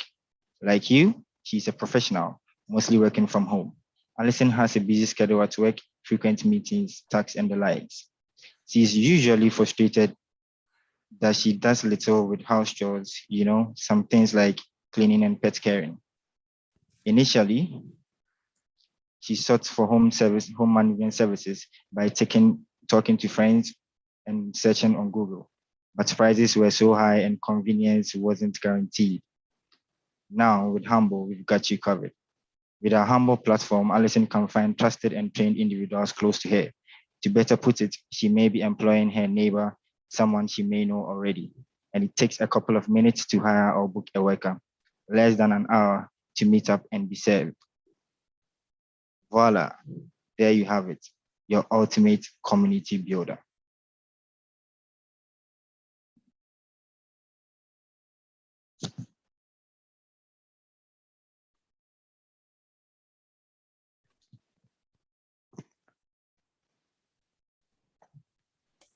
So let's start the presentation. Hello, judges and everyone. Such a pleasure to be here. My name is Ario Michael, and I'm a software developer on the Umbu project. Welcome to our presentation for the Fishbowl Challenge Finals. Next slide, Joshua. So yeah, we all know that a lot of things happened and changed for virtually all nations across the surface of the earth due to the pandemic starting from 2020. But for Ghana, one major thing that could not be overlooked was the rapid surge and increase in the unemployment rate, a whopping 14.8%. As a matter of fact, it takes an average of 3 years for a graduate to be employed in Ghana, and that's a long time. Currently, about 3.1 million people, students, are unemployed in Ghana. We have a goal, we have a mission that the worst case scenario by 2025 would have employed 4,000 youths. We aim to do this by building a socially responsible project, which is Umbu. The problems we've noticed revolve largely around youth unemployment and underemployment. A deep dive into this revealed that youth with certain employable skills have limited access to people who may need their services. So there's just no access to market opportunities. There is no experiential and upskill training. These youths have no experience needed to give them an edge in the competitive labor market. Then we've noticed this discrepancy between the skills sought by employers and the skills possessed by youth. So it's just like you have something people don't need and you need what you don't have. So that's just a skill and talent mismatch. So yeah, we are humbly coming to the rescue. Umbu is an online and mobile on-demand service platform that connects freelance service with local demand, allowing customers find immediate assistance with day-to-day tasks. With our solution, we are seeking to create an opportunity where youths can invent jobs that will provide value to customers. Again, we try and we aim to train and upskill our service providers and diverse on-demand services and talent matching. Our platform features a number of diverse on-demand services that support relevant talent and skills. Next slide. So yeah, how do we plan to do this? We are employing gamification and micro-learning in a bid to ensure customer retention, GPS location and tracking optimization. This helps us connect employers to service providers. Demand forecasting, very important because service provider needs to know how much their services are in demand within their particular location. Reputation tracking system. At Umbu, safety is our utmost priority, and we want to ensure that everyone that is coming on board is also in alignment with this objective. Integrated payment system. So how this works is simple. Client must sign up to use our services. Hiring is done via our phone app through a request from GeoAware Services. I'll allow Joshua to take us through our product demo now. Next is our product demo, a high fidelity prototype. The Humble Tech comes in two applications. Customers use the hiring app and our freelance workers use the worker application. Signing up as a worker is simple. Workers can register with their information, create their services, or join a team with a team code.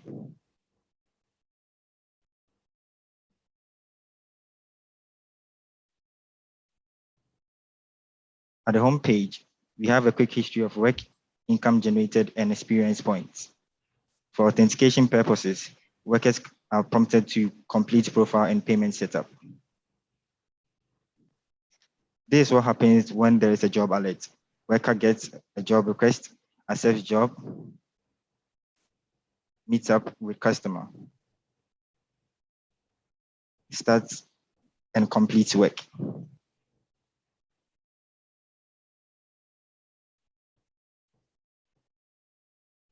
Worker gets paid and rates customer. A quick display of our app features. There is a dashboard and analytics. This is a view of our dashboard. This is also the view of our analytics and the view of a profile page of a worker. Next, we have the Treasure Island to keep workers on hook for future raise and incentives as part of our customer retention strategy. We also have events, my team section, and leaderboards for workers. 3 minutes.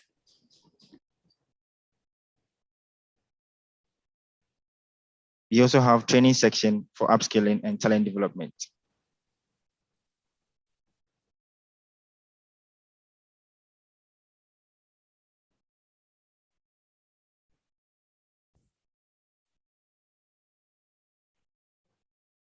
On customer side, the hiring app, customers can sign up with their email and phone number. At the homepage, customers have a quick history of work, recommended service category,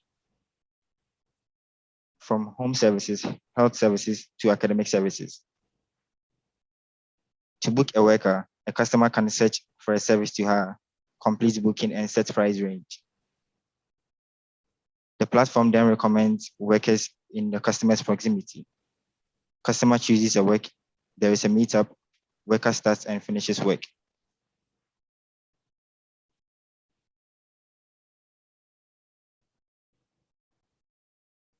Customer then pays and rates the worker.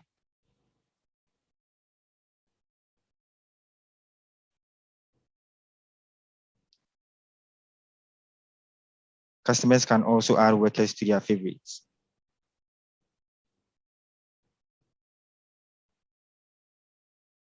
For some of the features of the hiring app, customers may have my booking section, my wallet, favorites, and also leaderboards for customers.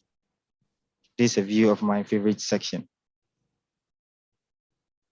In our future plans to enhance secured and fast payments on our platform, customers will be able to pay for services with our Humble Coin token.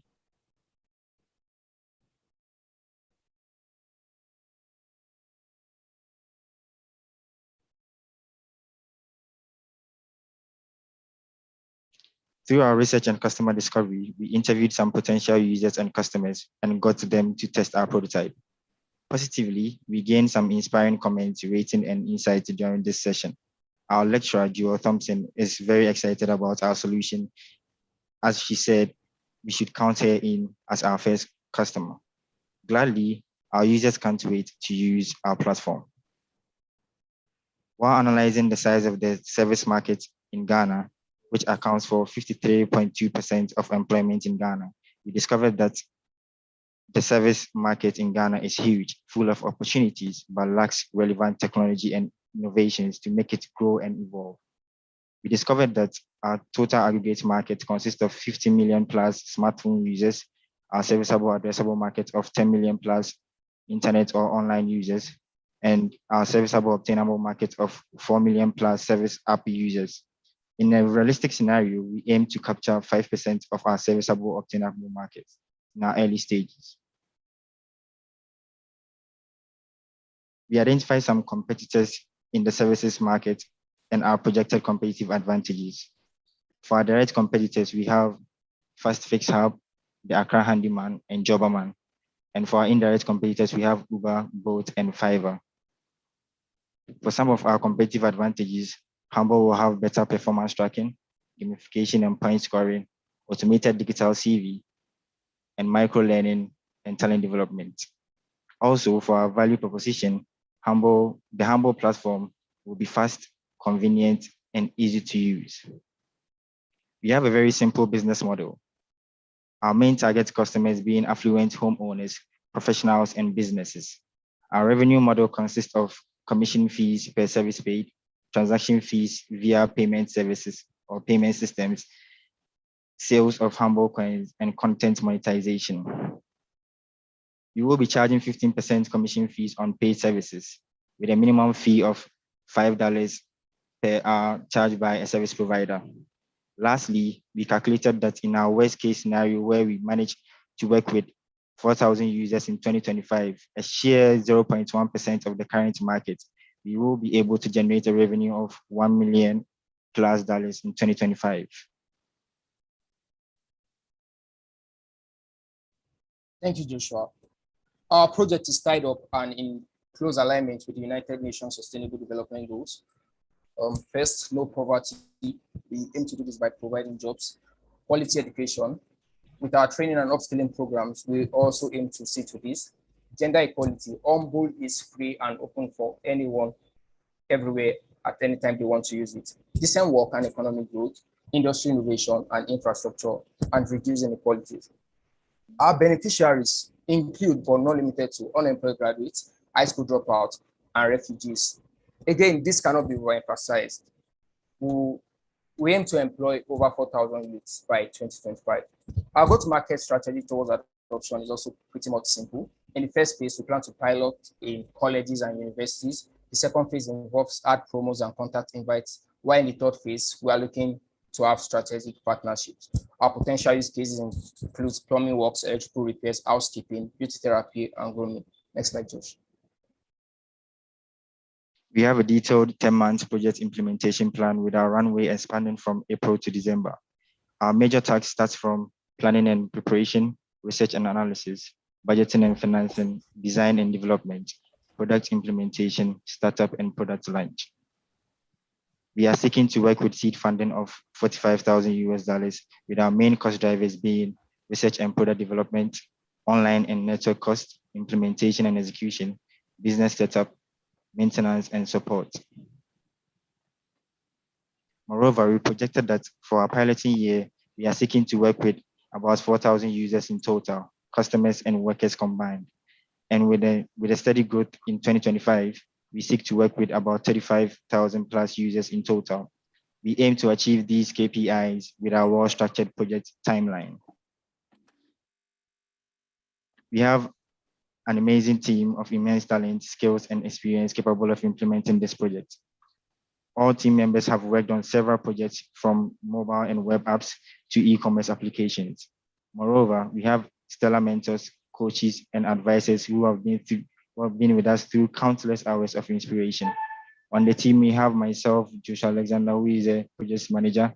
We have Ario Michael, who is a product manager. We have Hussein, who is the technical officer, and Isaac, who is in charge of business and development.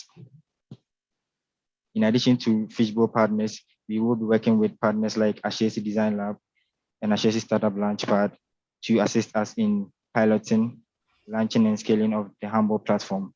Moreover, we are talking to partners like the Ministry of Employment and Labor Relations and Commission for TVEX, and also National Vocational Training Institute to help us in creating training programs and onboarding service providers.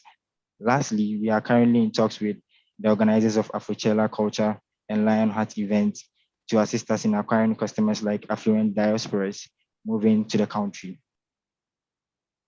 We are asking for $45,000 to reach 1,000 plus transactions on the Humble platform in 12 months, further our product launch, research and testing, and lastly, to launch training programs, workshops, and seminars in collaboration with our partners. We are deeply excited about the potential of this technology, having the ability to scale and impact lives. The past 6 months have been very exceptional for each of us, including our mentors. We've all been directed towards a single purpose and goal. An opportunity like this to solve a pressing problem while working on a global team is not one we can just come by anyhow. So we thank the Fishbowl team for this opportunity. We'll have your questions now. Thank you for your time. Thank you so much, Team Humble. That was an amazing presentation and another great video. It was really cool to see the actual UI of your technology and the app that you're thinking about creating. And apologies for the timing mistake, and thanks for keeping strong and steady throughout the whole thing. And now I'd love to pass it over to the judges for their questions. I guess one question from me, it's a great presentation, by the way, and definitely a unique problem, lots of places in the world. As you look at the mobile users in that market, how many of your app seems to have the English component of it? As you get to different areas, do you have local language capabilities, and how many of your mobile users actually operate in English versus a different language in different universities? So thank you very much for the question. Also, for the language barrier, we decided to go with English because of we noticing the growing adoption for Uber and Bolt services here in Ghana, and even some of the Ghanaians signing up for Fiverr services. And we believe that as we move on with our target customers and people that we are trying to work with, they are who are graduates, they are actually well versed in the English language to further use our platform.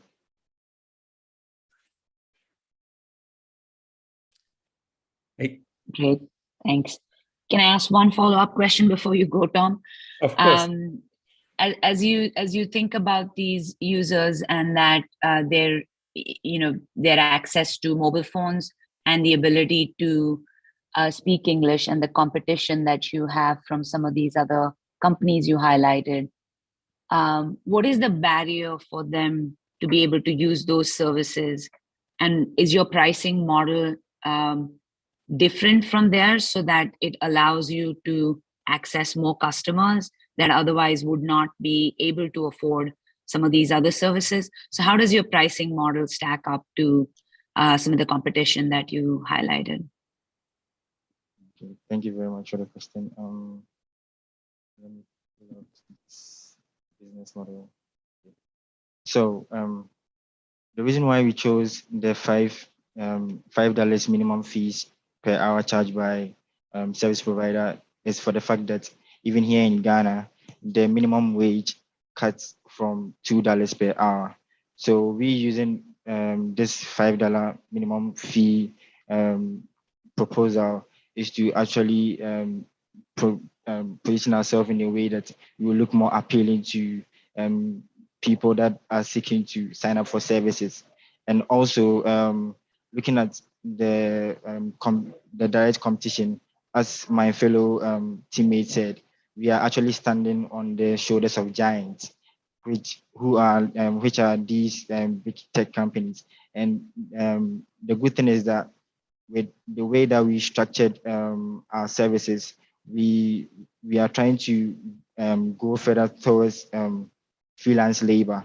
So this is something that Uber is not doing. Uber is only doing ride sharing and food delivery, as well as both. So we coming into the space to offer home services, academic services, and health services later on to customers is our way of differentiating ourselves from the pack.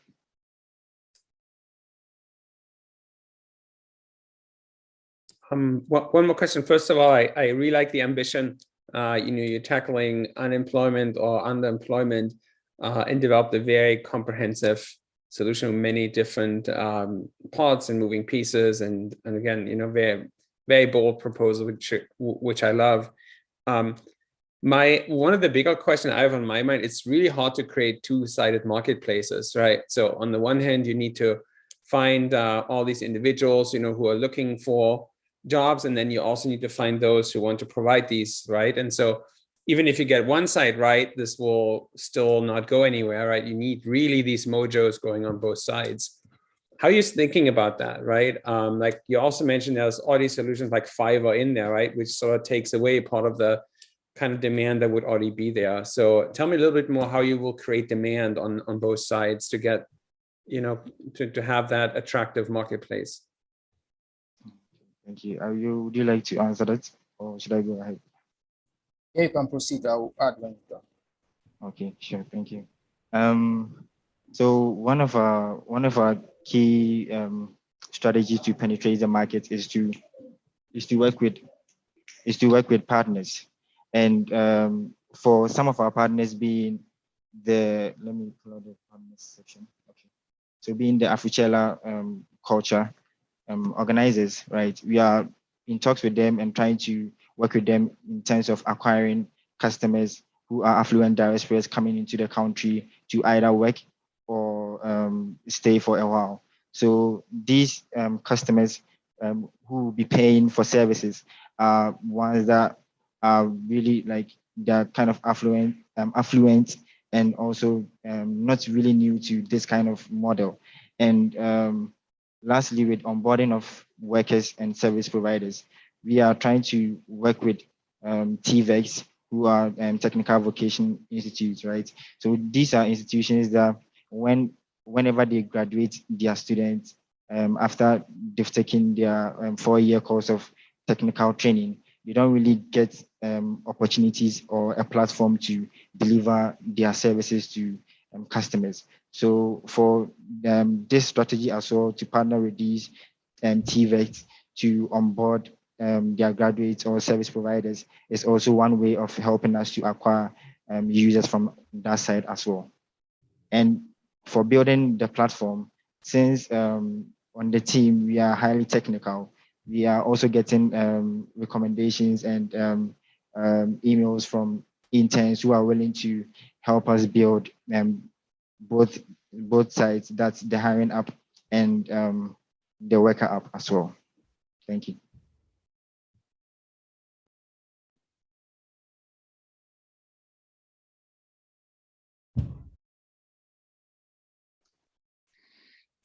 I have a question on the partnership, because that's a key aspect of your plan, as Tom pointed out, to create a two-sided market.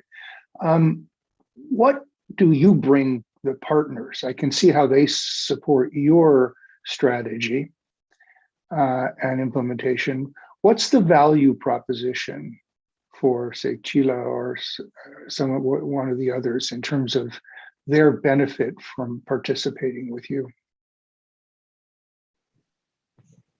Thank you. That's a really great question.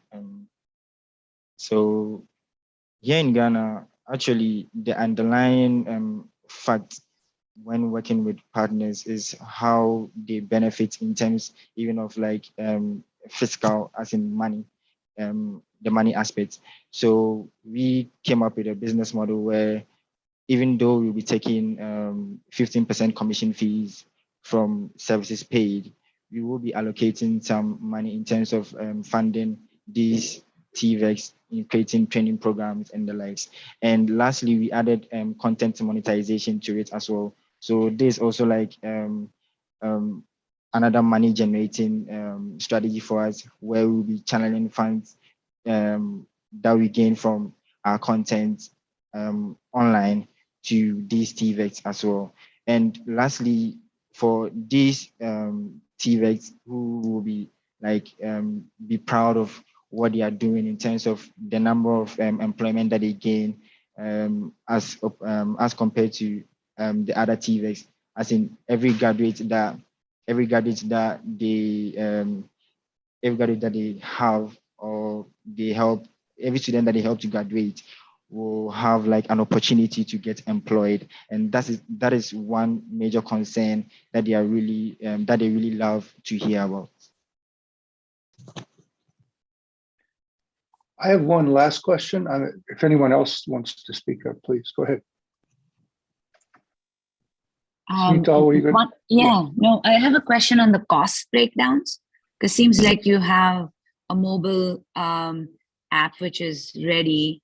What is the breakdown of all the costs that you have then from here on out? A little more granularity would help as to what are the bigger components. All right, thank you very much. The cost breakdown from inception to this point has really not been excessive. On the team, we have a mobile developer, I am a software developer, we can work both on the front end and the back end. And we have Joshua who worked on the product design. So it was not like we spent money to outsource to build the product. We really have these skills. And from inception to now, we used our skills, the skill set available on the team to get us here and to build what we have for now. So moving on, this is where we need funding to execute our future goals. Does that answer your question? Okay, thank you. I know Rob had a question. I think, Rob, I'm gonna have to No, I got cut off. Slide in here. I'm not allowed to. Gotta put my iron timer fist down. But I'm sure that there will be time to talk more with talk more with Team Humble in the later breakout sessions, and want to make sure that we have plenty of time for our final team of the day or the night, depending on where you are. And definitely last but not least, we have Team EmpowerNet, I believe. Team, can you confirm that you are on the call and ready to go? And maybe Team Humble, if you could stop sharing at this point. But first, oh, wait, hang on one second. Big round of applause for Team Humble. I need to make sure that we recognize that amazing presentation. The Q&A was so good, I just got caught up. Sorry, go ahead, Team EmpowerNet. I think someone was about to speak. Oh yeah, we are here. Amazing. And then go ahead and let you share your screen and then begin whenever you're ready.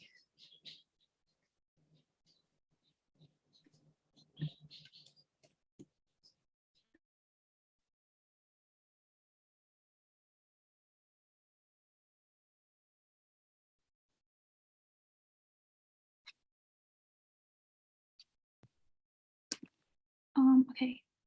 Can you see my screen? Yep. Okay. Can I begin? Go for it. The floor is yours. All right. Good morning, judges. My name is Yashwini.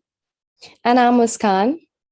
And we are two of the co-founders of EmpowerNet Mentorship, which is an edtech social enterprise that was inspired by my personal connection to this problem. My cousin, Trisha, who is a first-generation college student, she aspired to be a UI UX designer, but she lacked a network of female mentors who she could consult and gain help from in order to build that dream. So as a result, she lost confidence and ended up working in a call center job and also dropped out of the workforce really early. Contrarily, Lila and Sam, our co-founders from Harvard and Stanford, have experienced the benefits of mentorship on their paths to university and have also mentored students from low-income backgrounds in the United States. They have seen the individual and social benefits of mentorship, but there are financial, geographical, and cultural barriers to this. We found a clear gap here. There are helpful resources available on the internet, but these young talent can't access it or navigate through them. What to do? There are too many MOOC courses and one get lost in them. So EmpowerNet combines empowerment and the internet, which we believe is a great equalizer, and it aims to provide a goal-oriented long-term mentorship. India has one of the youngest labor forces in the world, one of which 120 million are women below the age of 25. On top of the challenges already faced by girls when it comes to accessing a college education, 40% of those who do have a college degree still fail to fully integrate into the labor market as a result of having no guidance in the field and thus being extremely underprepared compared to their peers.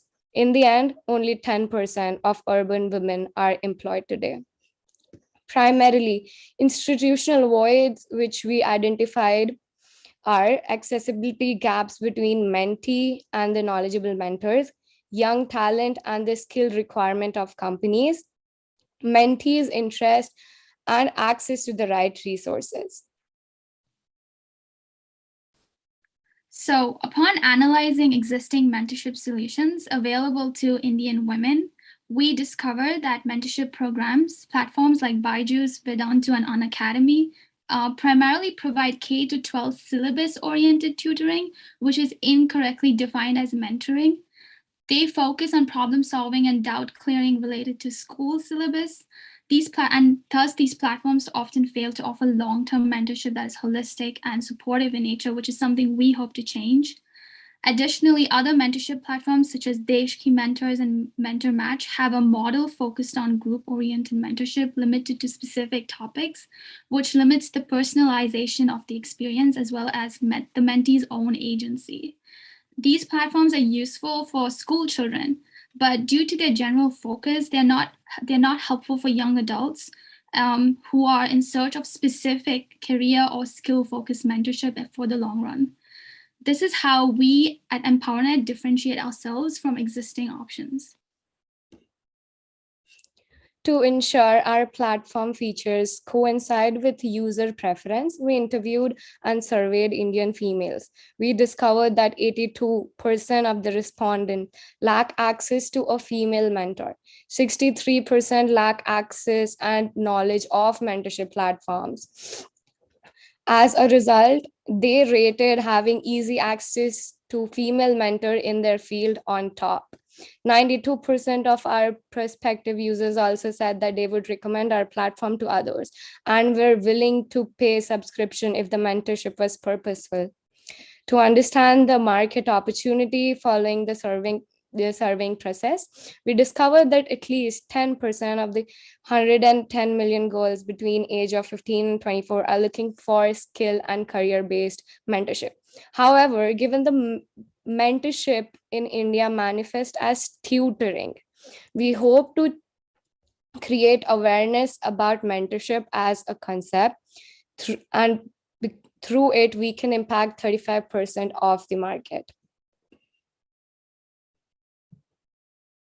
Okay, so to further empirically understand our user experience in a real life context, we connected 5 young Indian women with US college seniors for a period of 2.5 months to find out the benefits and barriers. The common feedback mentees provided was that they were able to explore their interests comfortably. They also had an increased clarity in exploring specific career pathways and even gained awareness of niche markets where they could work in the future. They were able to better navigate also the vast resources of the internet available without a lot of confusion. By engaging with mentors abroad, also they were able to develop better interpersonal communication skills in English and gain global exposure and in doing so, establish a stronger bond with their mentors. So, for example, my cousin Trisha is now completing a course on UI UX design suggested by her mentor. Another mentee, Gauri, she is confident that within policymaking, she wants to delve into the niche market of statistical research and is currently mastering R and Strata language, which is important in statistics. And another mentee, Ananya, learned how to apply and prepare for job interviews better, and she is now preparing to work at a startup. Our platform aims to translate interest into skills and skills into career, which are necessary for women to break the glass ceiling. We designed this to fill the most needed gaps. We do this in 3 ways. Let's have a look. This is our mentoring platform landing page, which talks about the product. Our mentee-initiated matching system will allow mentees to connect with knowledgeable mentors effectively who can help them explore or develop their interest and career. For example, let's find mentor for front-end development. These are the mentors who can help in building users' interest of building, designing, and coding. Let's connect to Julie. So we send her a message, and the message then goes to the dashboard.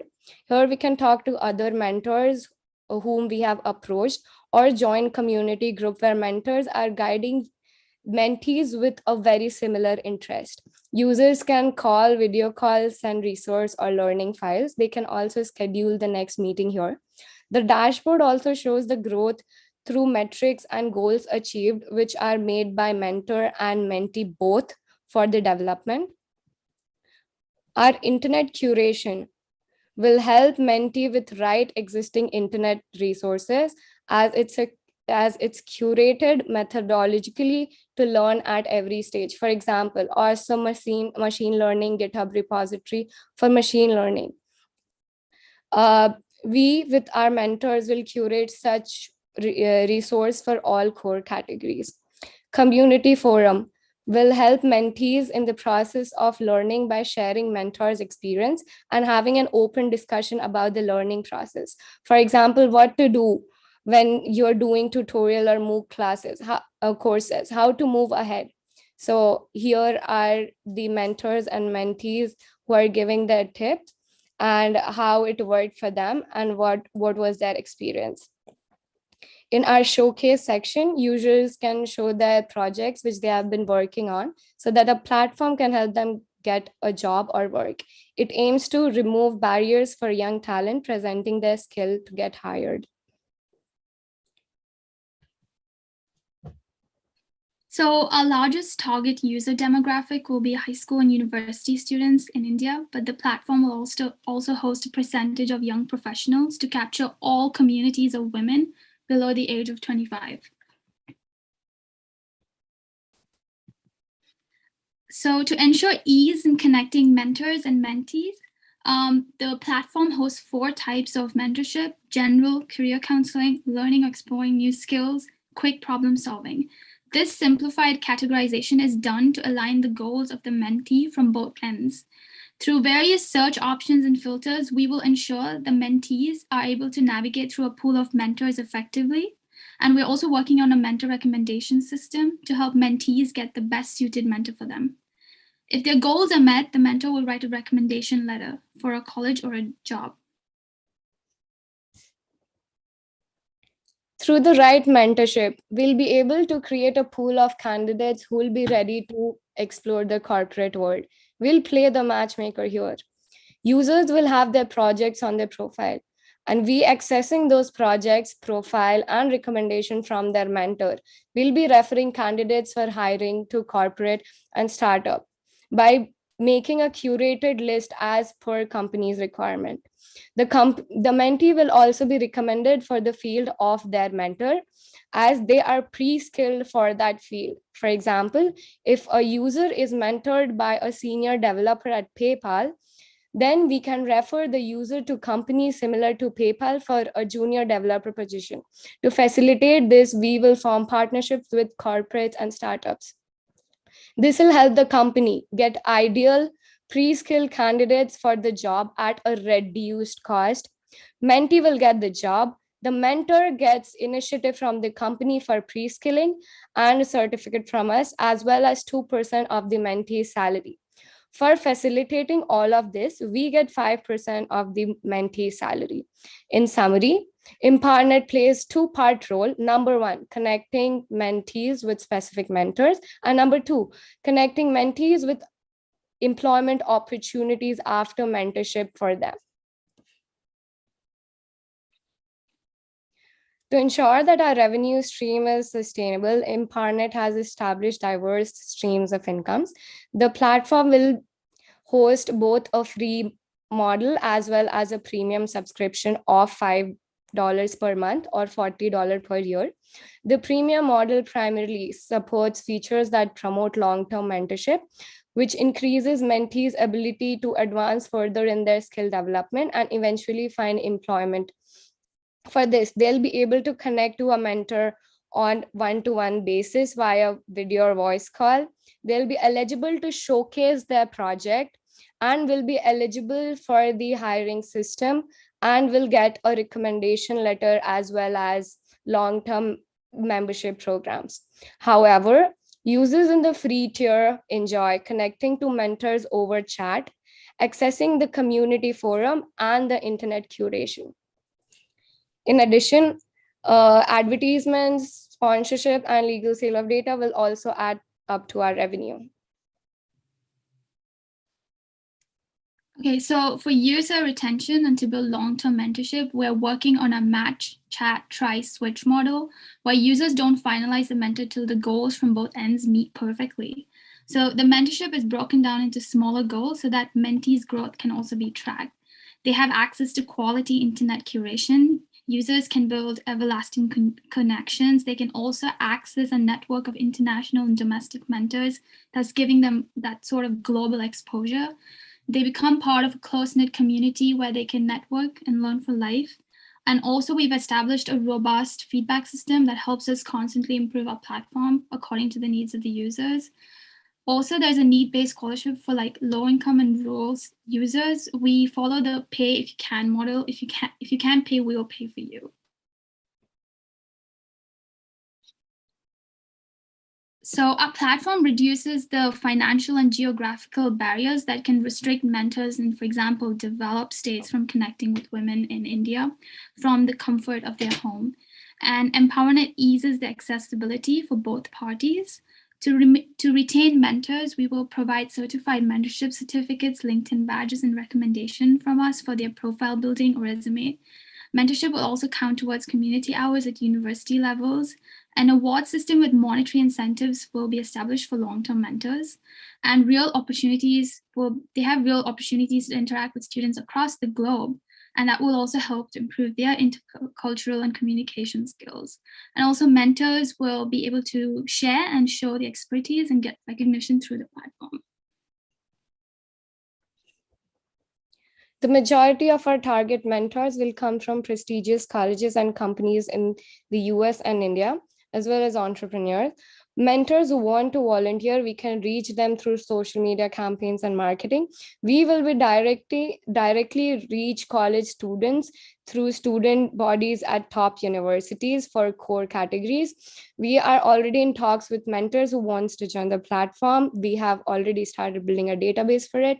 Young professionals as mentors will be acquired through corporate partnerships. We will directly outreach female entrepreneurs and extend opportunity for them to share their experiences. Okay, so we will reach our customers through hosting talks and workshops at schools for global exposure to students where mentors can share the experiences. We are already in talks with 7 schools for partnership at the moment. We'll also do meme-based marketing for better reach to develop a more relatable brand. And we will also host podcasts and seminars hosted by EmpowerNet mentors and influencers and build that sense of community around that. We'll also partner with local NGOs to increase our presence at the grassroots level in India and also create blogs and articles for boosting our SEO. So this is EmpowerNet's roadmap for the next following months. Our focus will be on long-term growth with short-term goals. We'll focus on completing the product in Q1. Then we will begin alpha and beta testing, which will provide us with early feedback to improve our features. And then we will do a pilot in Q2 with 500 users, as well as build a finished mobile app in addition to that. This year, we plan to scale specifically in Delhi and Bangalore, as well as lay a solid base for the marketing end. And next year, we plan to focus on scaling and building more partnerships and gain aggressive user acquisitions.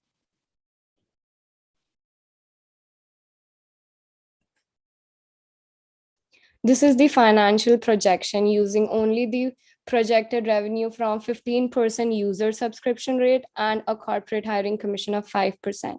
We aim to get 5,000 users this year and 15,000 users next year, which will keep on steadfastly increasing in future. The operational cost will be 40 to 50% for the first 2 years as we focus heavily on marketing and improving the platform. Further, it will decrease to 30% after experimentation as we would have a fixed pipeline. The revenue will also catch up in year 3 and year 4 as all the marketing channels would be active. The retention would be solid. Referral systems will start working as we'll have established goodwill by then. All the R&D investment done in year 1 and year 2 will pay off, and we'll be able to get to the 110,000 users in the next 4 years. Also, we would reach the break-even status after reaching a target of 15,000 users, which we hope to reach in the next year. For building and setting up the base, EmpowerNet seeks for $50,000 as pre-seed funding. 3 minutes. We need this funding for software development, testing, mentor fund, and marketing. These could be broken down into UI, UX design, front-end development, copywriting, A/B testing, marketing, mentor fund, as well as focused outreach to school, colleges, and corporates. 22,000 will be our building cost, 12,000 will go for marketing and sales, 10,000 will go for mentor fund.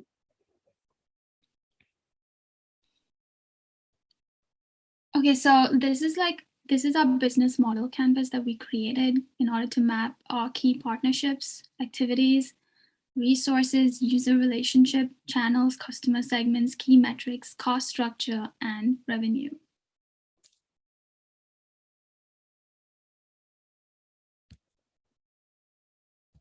Next. Okay. I am in charge of strategy and product. Yashwini is in charge of marketing. Sam is in charge for outreach. Marielle is in charge of social media and marketing. And our mentor is Swastik. We all are on a mission to create the best and the largest platform for mentoring for long-term development. Do you want to help us build a mentoring platform so that we could help 4 million women build their life? Say yes. Thank you. Thank you so much for that. Yes, I do too. Thanks for the yes, Rob. And thank you, team, so much for that amazing presentation. Definitely saved one of the best for last. And we're really, really happy that, you were able to wrap up the finals for us like this. So I'll do the applause now so I don't forget after the Q&A. So big round of applause for Team EmpowerNet. Really amazing platform, and I loved how you were able to actually walk us through the interface and what a user or mentor on the platform a mentee or mentee would be looking at. And now over to our judges for the last Q&A of the 2022 Fishbowl Finals. So I'll go first because I really love the idea. I was a female student in India myself, and I know how much mentorship could have helped me. The concept of mentoring became more apparent when I came to the US than it was ever present in India. So applaud you on that. I guess my question is really related to the viability of what you're trying to accomplish, because there seems like there are so many factors here. Connections with universities, connections with corporates, connections with mentors, and then of course the big one, which is the subscription model. So one question related to that I had was around the survey that you did. India is very stratified, in my opinion, in terms of the affordability. If you look at the middle to higher echelon, what you're charging, $5 a month or $40 a year means nothing, because they're so used to tutoring and all kinds of that. But then when you go to something in the middle where there isn't a lot of focus on women education, to be able to pay the equivalent that you're charging would be tough and very hard to justify to their parents even, I would say. So I'm trying to understand kind of what's your target market in this, and who do you think would be able to pay for these services, and could then the free services be enhanced, because that's really where there would be a lot of benefit for people who otherwise have no access or the ability to pay for it. So sorry, that was long-winded.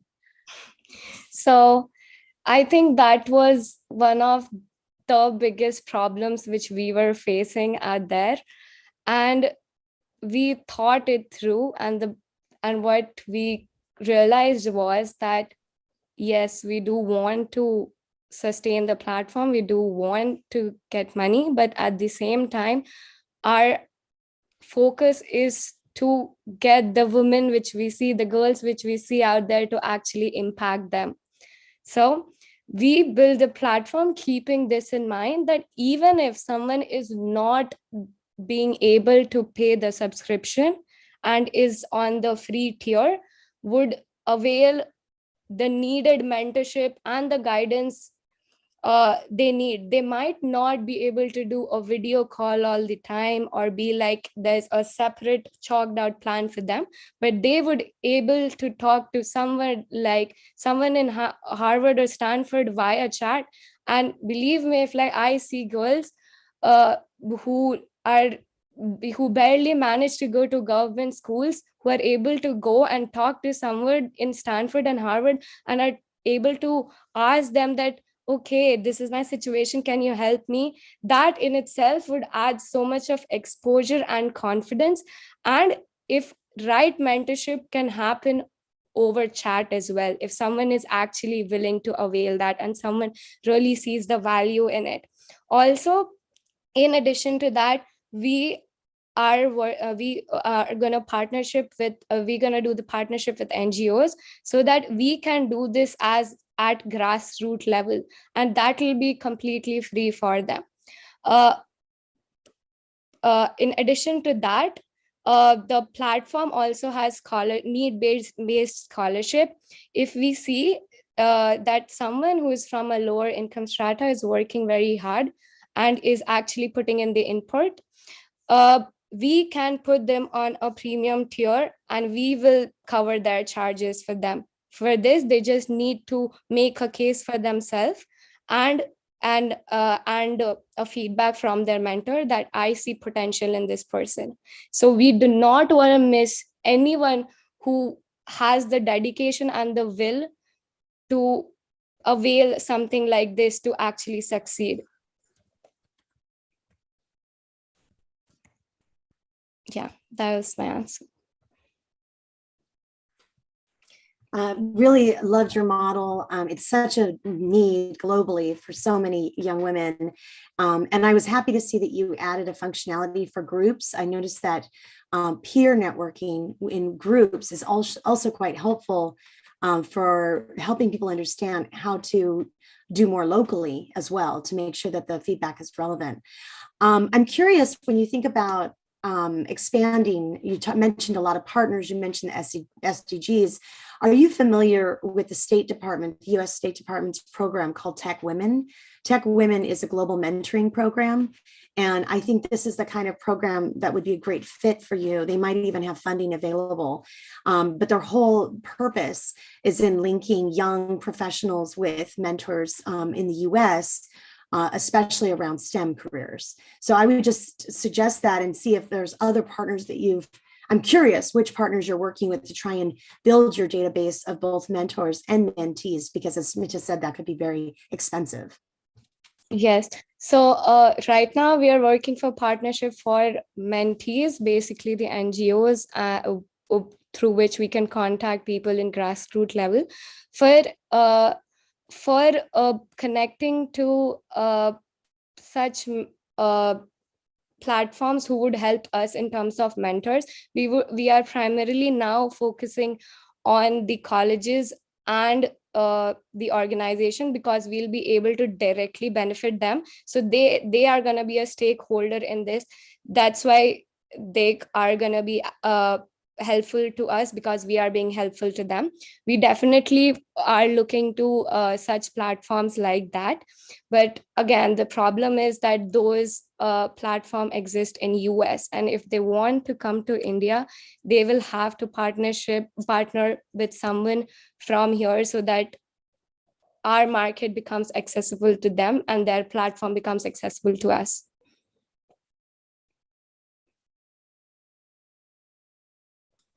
Thank you. And I just wanted to know, in the competitor slide where you showed all the different features, you didn't show how you stacked up against that line by line. So it'd be great to understand how you compare against the competitors for each of those features.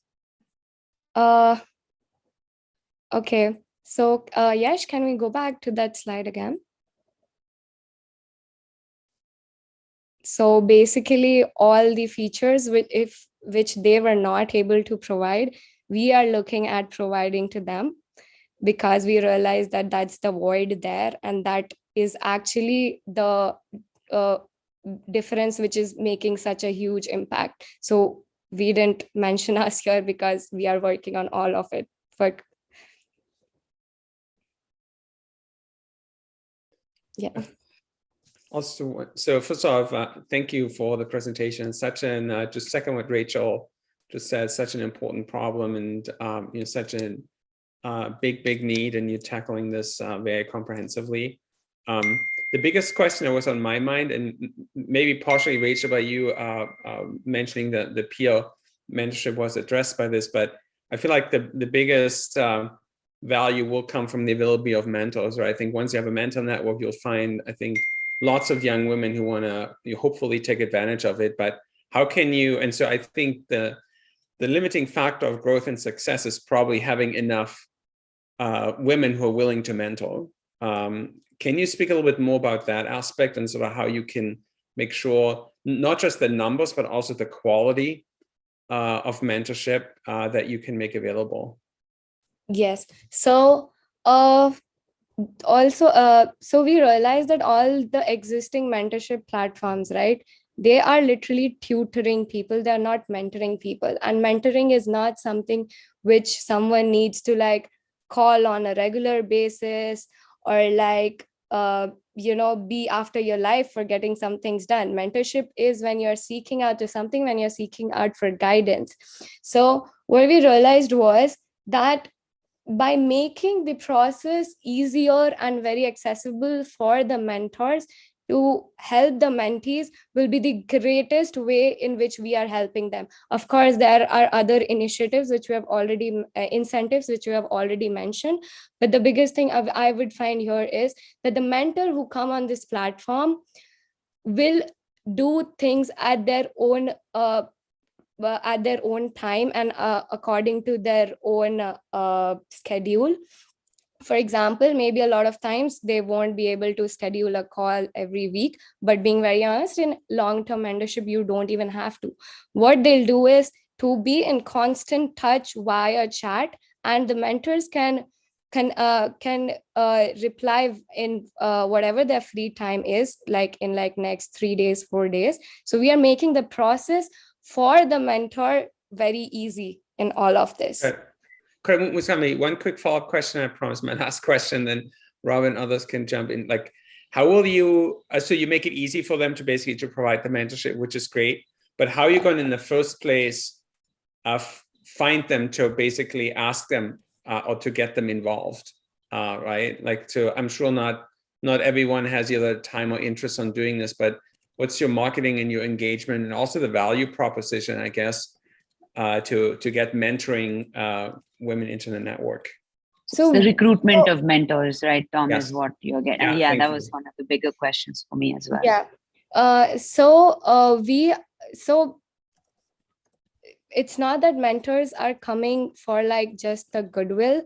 Mentors are coming here for their own benefit. We are focusing on mentors who are senior college students first, because usually senior college students need community hours or a certificate of community service and social work for building their profiles. So this would act as a substantial evidence for their profile building. As well as if their mentees end up doing good, they will also get monetary awards and incentives from us in order to keep on promoting somebody.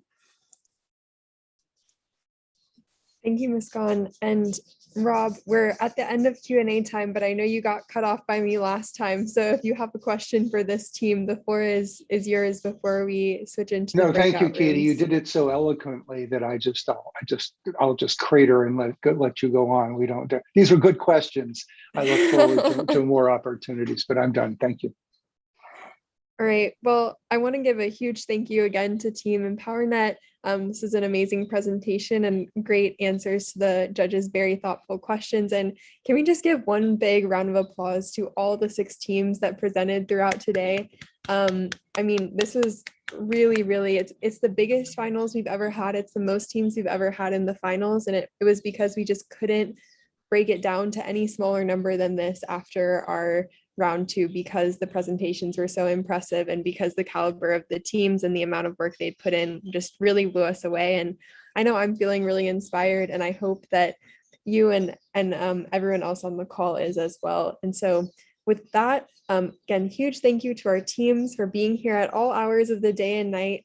Huge thank you to our judges for the thoughtful questions and attention. I know this was a long session, but thank you so much for all sticking with us throughout the whole thing. And now over to Vandana for some closing remarks and thank yous before we move into breakout rooms.